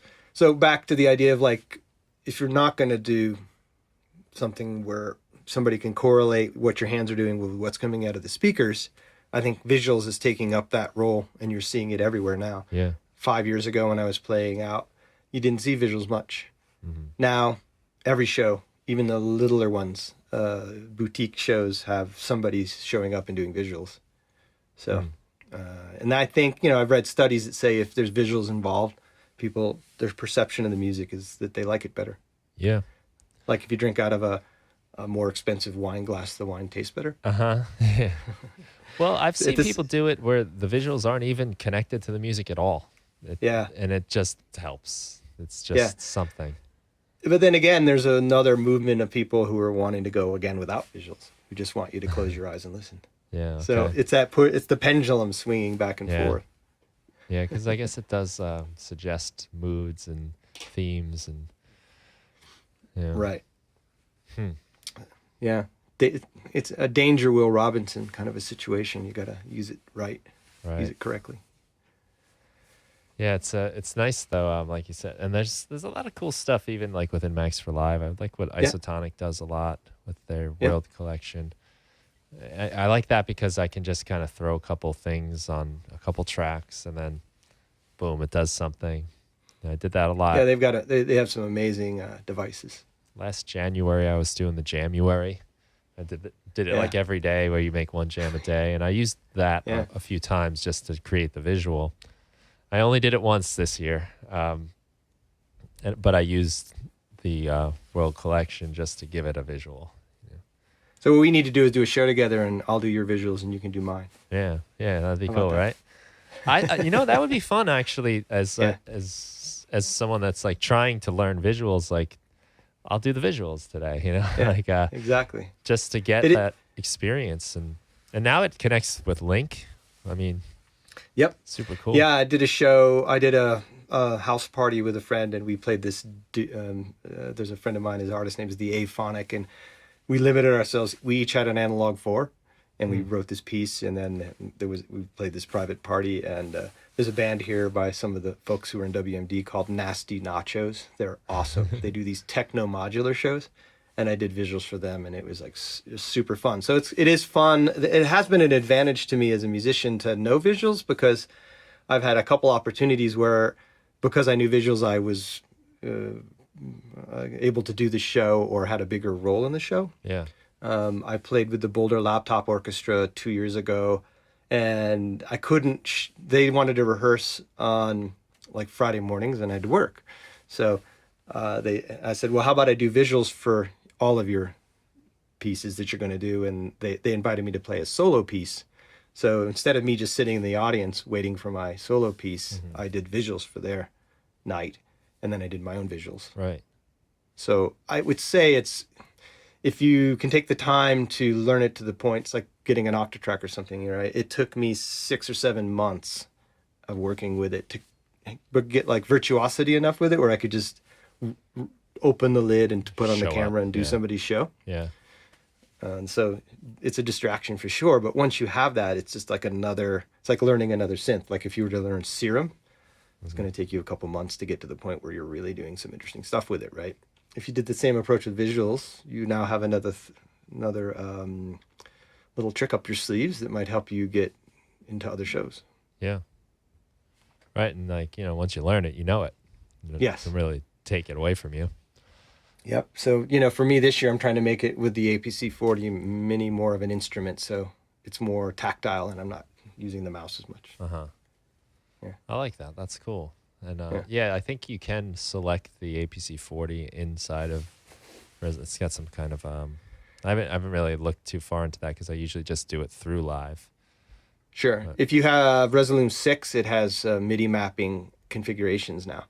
Yeah. And there's predefined templates, or you can make your own, and then you can save that. So then when you open your next set, you can say, this is my Launch Control XL layout. This is my APC 40 layout. And then they didn't have that before version 6. Just like in Live. Yeah. So now I'm, in my head, I'm trying to keep track of Ableton, Resolume, and Electron. Uh-huh. Yeah. Wow, that's cool though. I think that's about all I can keep track of. That's plenty. Yeah. As you were saying before, there's so many directions you can go with all of those that and I just and there's it's such a great time to be an artist because there's people making different choices, like they're using MPC Live with like a Roland sampler combined and just doing amazing things. Yeah. So there's a lot of choice. Yeah, there's no like showing up with your guitar. Like just that's the instrument, or now it's like, what are you playing on? What have you got? What kind of crazy configuration have you put together? Yeah. It's a good time to be an artist. Yeah. My issue is overwhelming choice.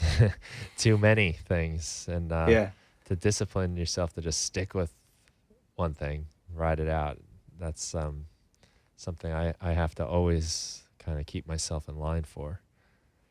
Yeah, it's difficult, right? You have to sort of master the not wanting to just always buy gear.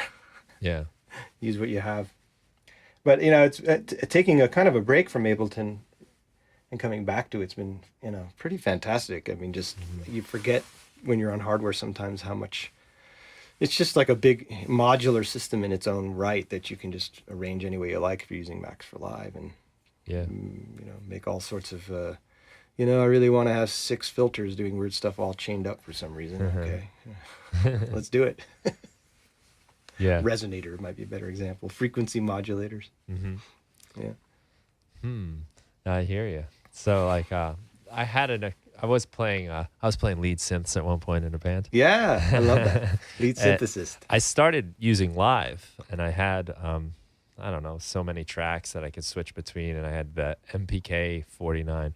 I don't play the keys, but I can play melodies on the synthesizer, and so. But it was starting to get like crazy, it's so much going on that I then pared it down to, I took the OP1 and the MS-20 and I plugged them both just so simply into a guitar delay pedal, one on each side, and then just a mono out where they were just blended together. And man, like it was just amazing to just only have that. just as two synths. And even though the OP1 is a whole other can of worms if you let it be. Right. But to have just that there was so inspiring. And I was able to do really so much less, honestly, but the focus of it was just great. Really Yeah, like I think I think for me, I used to play a lot of keys, and now I play more. My favorite MIDI controller is the CME X Key Era. It's sitting right over there. It's so light and thin, and it has this really short throw. You can play really fast on it. It's really easy on the hands, you know, if you work all day typing and then you come home. But I think the push and having, you know, the consistent layouts like a guitar player would have if you're moving down the fretboard, that your shape of a major chord is the same no matter where you are on the grid, is transformative. Not just for people starting out, but you know, as a person who played keyboards, it's you can get back into making some really interesting chord shapes, and I don't know, it seems more, I just think it's a brilliant designing the grid in fourths, you know, supporting the, you know, fourths. Yeah, for me, it looks like a guitar. Yeah. When I go in chromatic mode, it's the same thing. My shapes are the same, and it's really familiar. Exactly. So I play it a lot. It's probably I play push more than anything, probably. I might be with you on that. Yeah. Actually, yeah. And but it is nice, you know, even though I'm not a keyboardist, I play differently on a keyboard and I come up with different ideas on that. And, and that's, I guess, why I justify all kinds of gear. Is just it forces you to just look at it differently, and you come up with things you never would have normally come up with. The one thing I've managed to avoid, which is shocking since I run the Rocky Mountain Synthesizer meetup, is I don't have any modular gear. Yeah, I don't either. Because I have Zebra and I have Batzilla. I have, you know, if I do modular, and the Octatrack is modular, it's a modular, you know, sampler, if you will. There's only 6 or 7 types of machines, but it does nothing if you turn it on. But I don't know. I've always just challenged myself, if I hear a patch that somebody made on a modular, to make it in Zebra or make it in Batzilla or Yuhi Ace or something, or Alto. Right. Well, I'm pretty certain if I start getting into modular, I'm going to be living on the streets with a bunch of modulars. Yeah, it's a financial thing more than it. I don't think I can. I do, although I think one of the things that's been pretty cool about the Octatrack is that one of the things that's tough, it's getting less tough because there's now modules that allow you to play samples back and do more of what the Octatrack does. But 4 or 5 years ago or 3 years ago, that was tougher. And a lot of people who are using modulars were using loopers.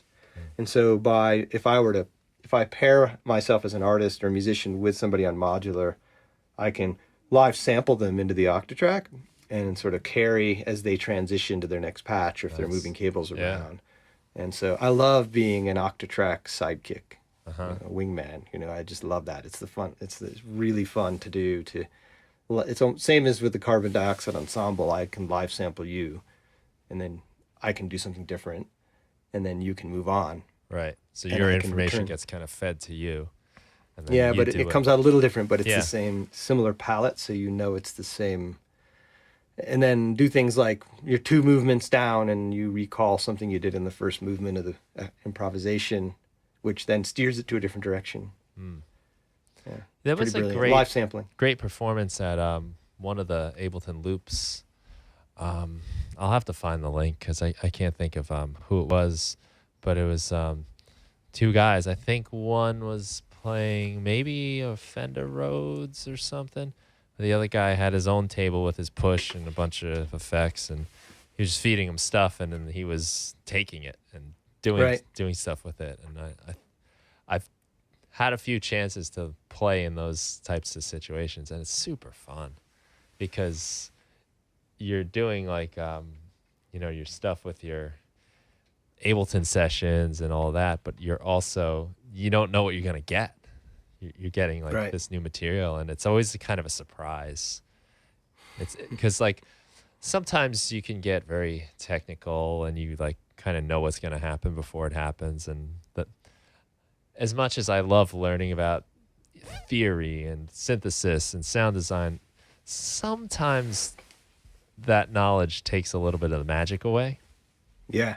Where I don't want to like I hate it when I like hear a song and I say, well, that's the 1-4-5 progression. Yeah. You know, whereas and then that for some reason makes me enjoy it in a different way or not enjoy it for some reason, which is so silly. And so that kind of like performance stuff where I don't know what I'm getting, so it's like, oh, there it is, okay, let's see what happens and fool with it. Yeah, when I played my first electro music festival, which is Howard Moskowitz and Greg Waltzer hosted those for years, I didn't know what I was getting into, and they had 2 stages, stage 1 and stage 2, and you'd show up with your set, and they would say, Howard would say, whether you think you're going to like this or not, the performance is 25 minutes long, go into the room and stay for 10 minutes. And just sit there and, you know, close your eyes, whatever, and give it a chance, even if you don't think you're going to like it. And it's kind of mind expanding because you might get in there and it might be harsh or it might be not enough. It might be off the grid, so it might be challenging to listen to. But, you know, you start to see the beauty in it when you do that for a weekend. Right. 10 minutes of that, you know, stage 8, going back and forth to these different stages. It's kind of mind expanding. Yeah, well, why do we always have to put judgment on music when we hear it and decide I like it or I don't like it or exactly. It's good or bad Just or listen. It's intelligent enough for me or it's too simple? Yeah. Like, it's an experience, and it's there's really I mean, except that we record it, there's not too many things that are so now as music is, because as soon as the note sounds, it's gone. It never stays. Yeah, that's what I love about performing, and I know there's probably a lot of people who use Ableton and such who are starting out, or maybe they're in their studios a lot, but I love performance, and I encourage people to do it, because once the train leaves the station in a performance, it's you're on your way until it's over, right? So there's nothing like it. It's so awesome. Yeah, you're going. We're on. Yeah, we're on. Yeah. Train's rolling. Yeah, and you gotta go. Gotta go. Sometimes it's a smooth ride. And sometimes it's yeah, not. But either way, I mean, you know, it's, well, at home you could just stop and decide not to do it anymore. Right. But a lot of your breakthroughs happen when you weather the storm a little bit and force yourself through it. Like, yeah, we'll say that. So one of the reasons I like Ableton for live shows is as opposed to hardware for when I'm flying to a show. If you're going to fly all the way to play a show, being laptop based is nice because if one goes down, you have another second machine you can just plug in. And I was always thinking like, oh, these high end people use A/B systems where there's a heartbeat between the machines and you can switch to system B if it's not working. And I recently was reading an interview with Orbital, and they're like, what happens if one of your laptops goes down? And they're like, we say, sorry, we'll be back in 5 minutes, go have a drink at the bar. And I was like, that's so refreshing from a band that's playing shows at that level, that we're not going to stress the A-B thing. We're just going to play, and if the laptop crashes, we'll swap another one in. See you in 5 minutes. Well, that's part of the fun in a lot of ways when you see a live show is the element of danger. That what's going to happen? That tension of working like the tightrope without the net, right? Yeah, Are they going to make it? Yeah, because it's great. You can overly foolproof things. Yeah. I was just reading an article. I forget where it was. Maybe it was Sound on Sound, or I forget. But it was right after the Super Bowl, and they were talking about what goes into the Super Bowl, and there's so much foolproofing. Where they were saying like. The vocals are usually live, but the band is pre-recorded, except for the Rolling Stones, who wouldn't have it. Yeah. And, like, I understand why. Believe me, I do. But, it's just so safe. They didn't pre-record they didn't automate and pre-record the football players, did they? Right. So why do it with the band? Yeah. Right. Exactly. No excitement in that. Although now the tension of when those big shows is, will their playback break and will they be out of sync when they're lip syncing? And that's what everybody's waiting for, I think. Yeah, Milli Vanilli. Well, now it wouldn't even be a scandal anymore, right? It wouldn't even matter. Right. No. Milli Vanilli happened. And No, it like, wouldn't matter. no, we don't care. We know. I think the next step would be to have Milli Vanilli be a hologram. That's lip syncing. That's the next generation of entertainment right there. Well, it goes back a little bit to what you said about like knowing what you're hearing, seeing what you're hearing, and I have a hard time when I see live acts, bands especially. It's less so with electronic music because you just kind of understand it as electronic music. But when I see a band and I know there's also backing tracks and other things going on, I listen to it. I'm like, what am I hearing? I see there's these bunch of people on the stage, but I don't know what I'm hearing anymore, and I have a hard time with that personally. It depends on how much spectacle there is. If you see something where the show is so amazing, right?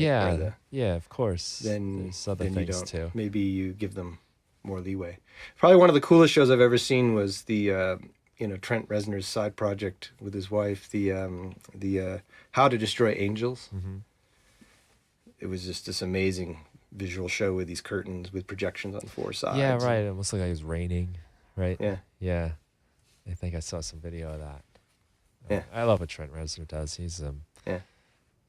Still. Atticus Ross is in there too, I'm pretty sure. Yeah, and still to this day, pushing it, always on the edge. And yeah, their latest release was more like I love it. Bowie's last album. That was like Bad Witch, right? Yeah. It was like dirty he's playing garage saxophone. electronic music. Yeah. I loved it. I mean, there's some challenging music in there, some very harsh stuff. There's a great track. I don't know if it's that one or there was like a trilogy of EPs. But there's one track where it winds up going like almost 10 minutes, I think. And the last few minutes, it just gets more and more distorted until and it's got this weird cut that kind of like goes off rhythm a little bit, like a silence.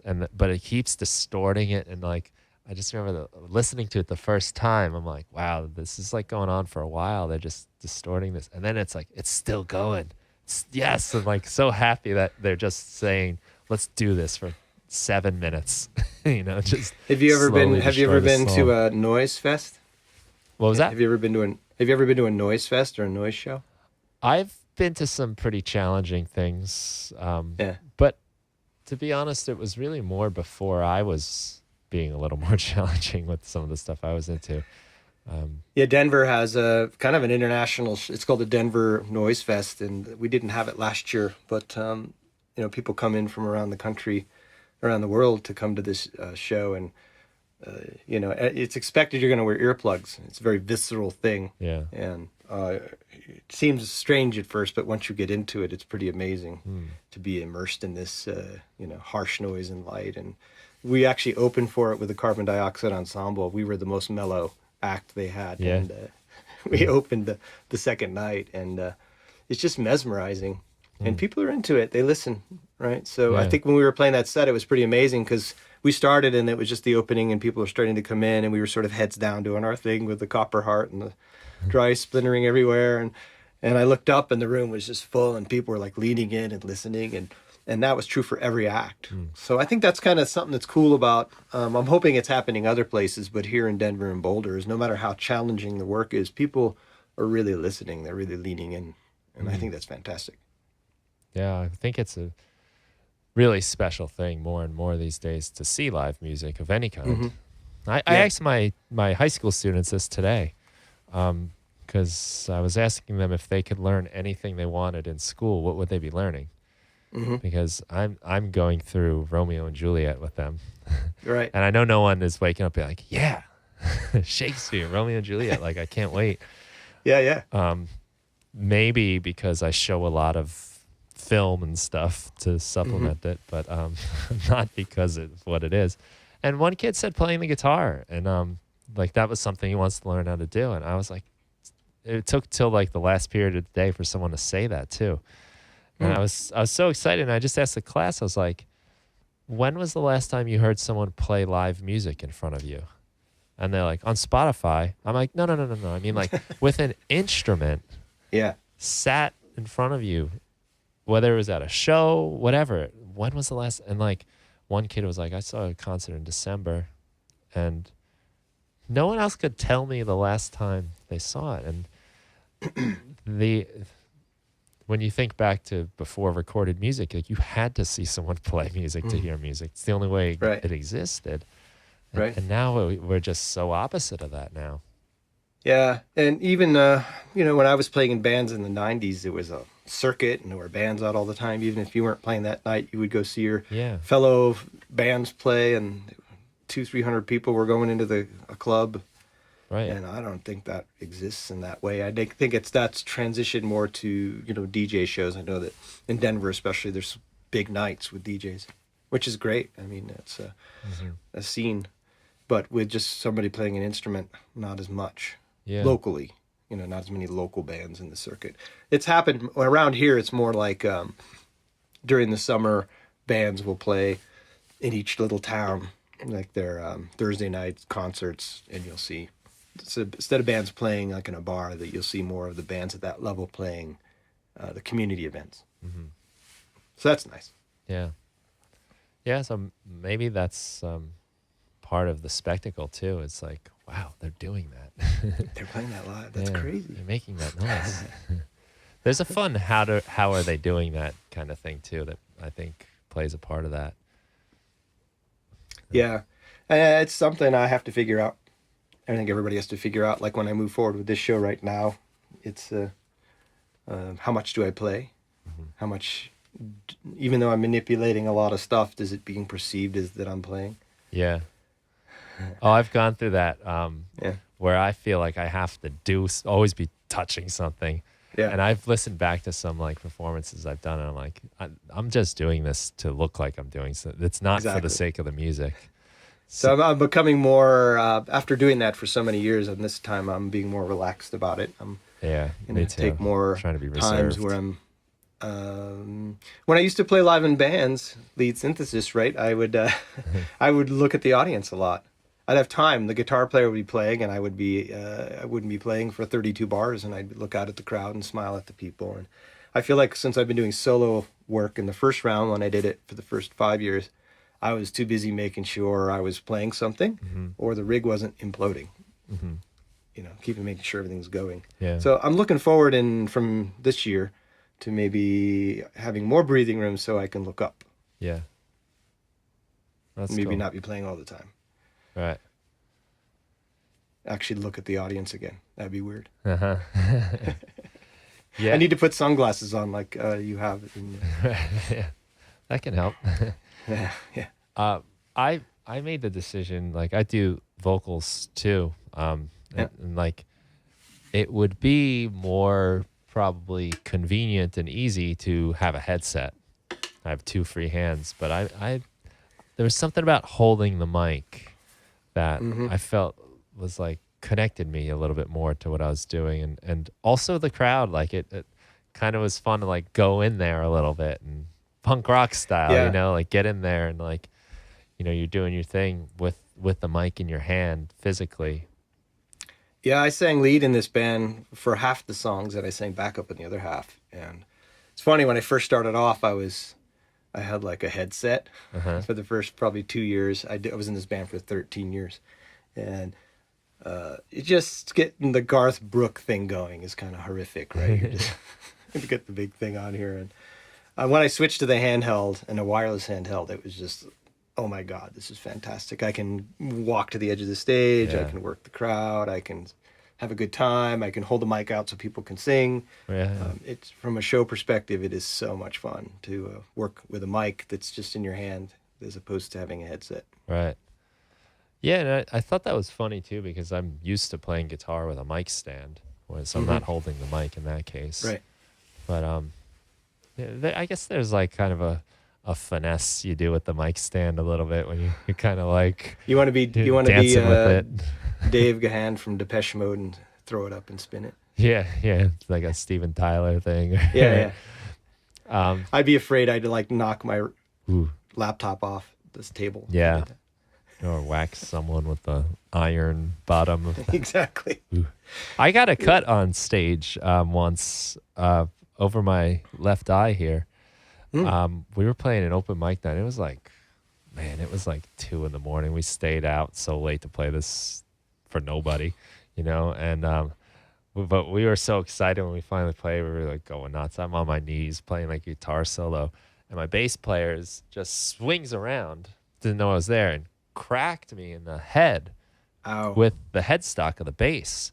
And I saw stars for a second, but was still playing, and then get back on the mic to sing. And I remember looking down at my hand, and there was all this blood in my hand. We were so sweaty, you don't feel it. Yeah. And it was very like animalistic. We finished the song, and it's like I turn around and they're like, "Uh-oh." I was like, "I need stitches." Yeah, I hit my head on a light stand once. It was like Carrie. We just kept playing, and it was just like blood squirting. Yeah, probably the weirdest thing that happened. Head out. I was playing a show once with this band, and the guitar player was jumping up and down. The stage was probably 3 feet high off the ground.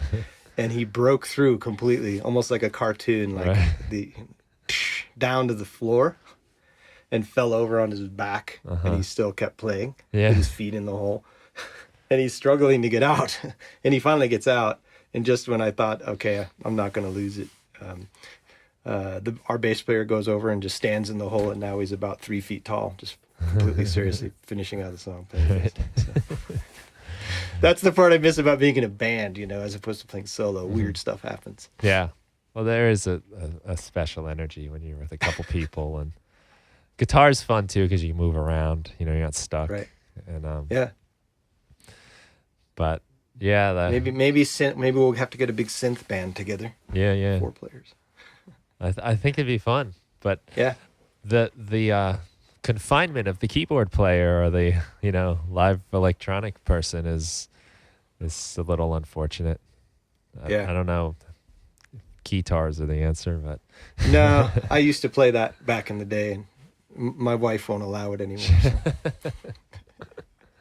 That's funny. It's off the table.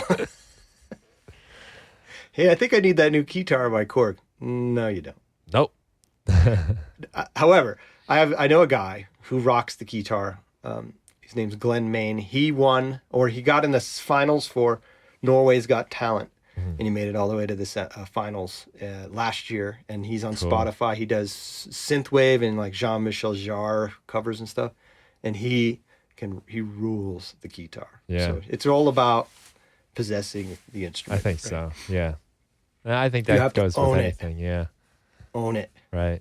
I could He see rocks that. the I don't keytar. think I'm the guy for it, but I could see that. Glenn Main, synthwave keytar. Nice. Awesome. Let's check it out. We'll put it in the show notes. Yeah, for sure. I'll send you a link. Yeah, cool. So, wow, we've been going at this a while. I know you're going to edit this down to like 20 minutes, right? No. This is part social experiment to see if people will stick around. Yeah. If I had to edit this thing down to 20 minutes, I wouldn't be doing them. The part of the beauty of the podcast is the lack of editing that needs to go into it, that I can actually put it out.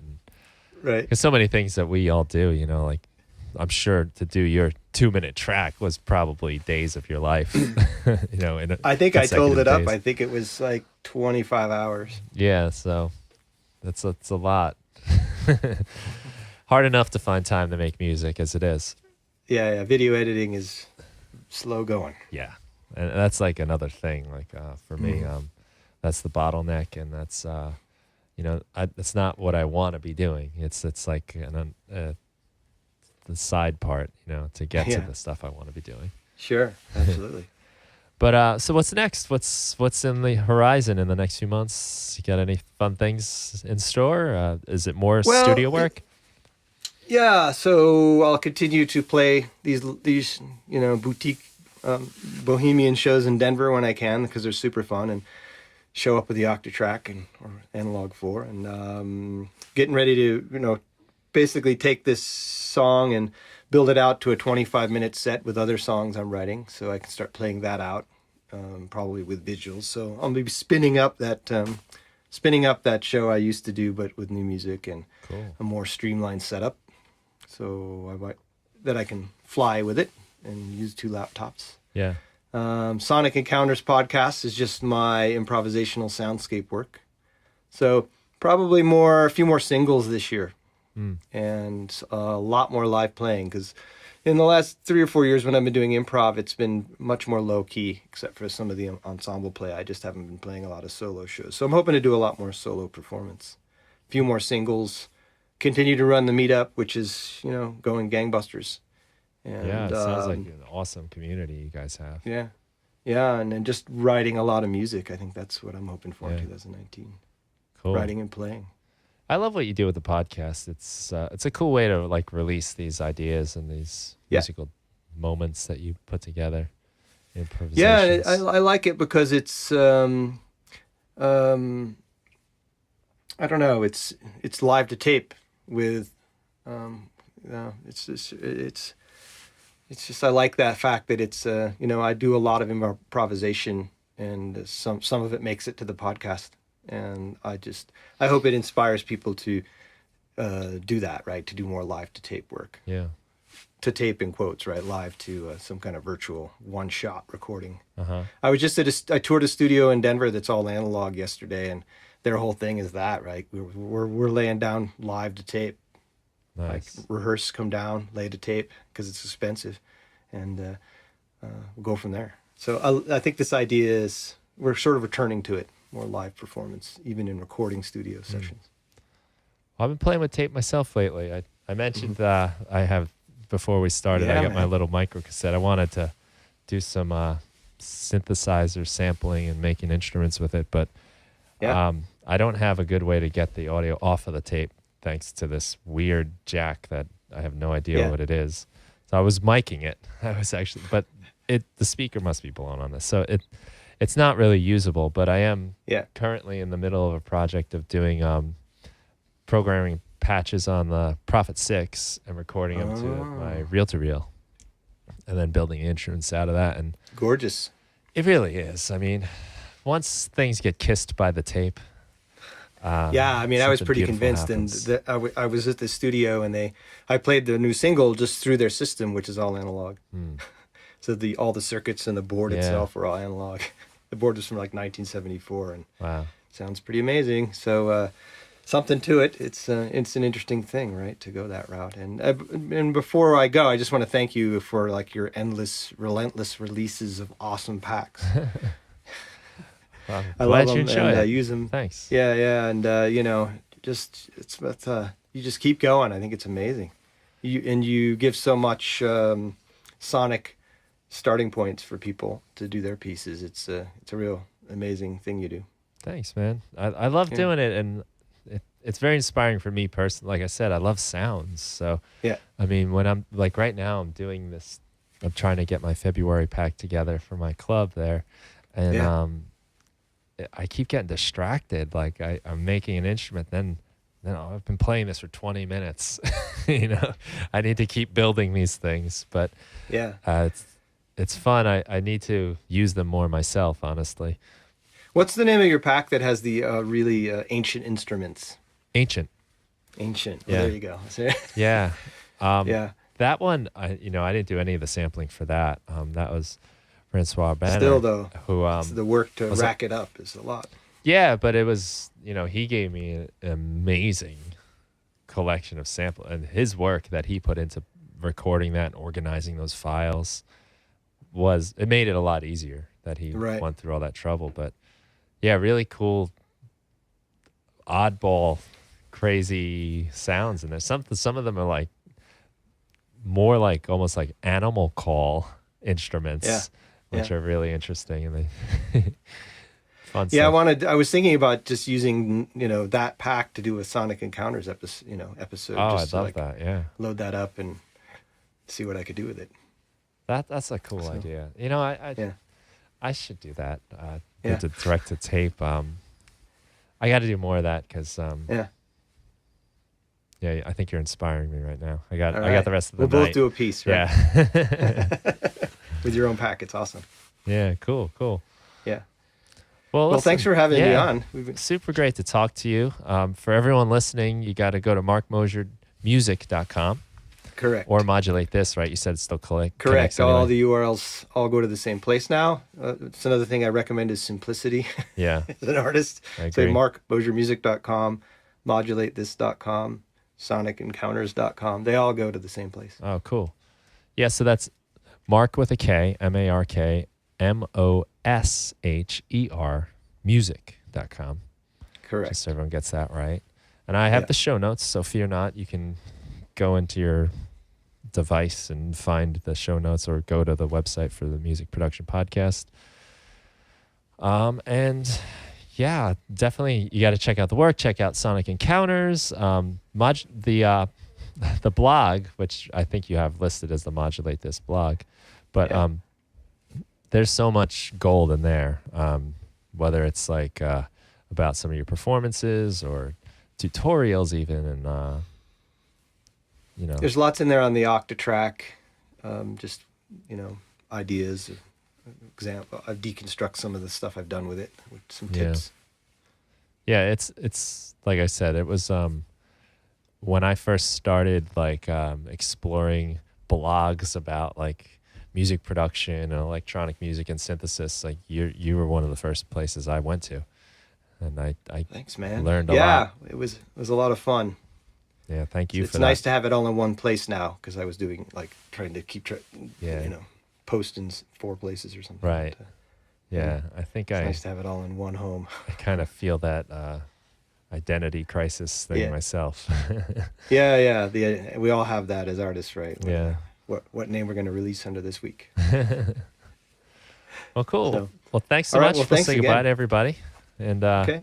thank you, loyal listeners, for hanging in and listening again. This, I think, is going to be episode 99, which is kind of fun and Oh, that's exciting. crazy. Yeah, so Congratulations. thanks. Yeah, thanks for being a part of it. It Yeah. seems like I should have had you a long time ago by now. But it's great to have you, and we got to do it again sometime. All right. Thanks, Brian. Cool. Take care, everybody. See ya.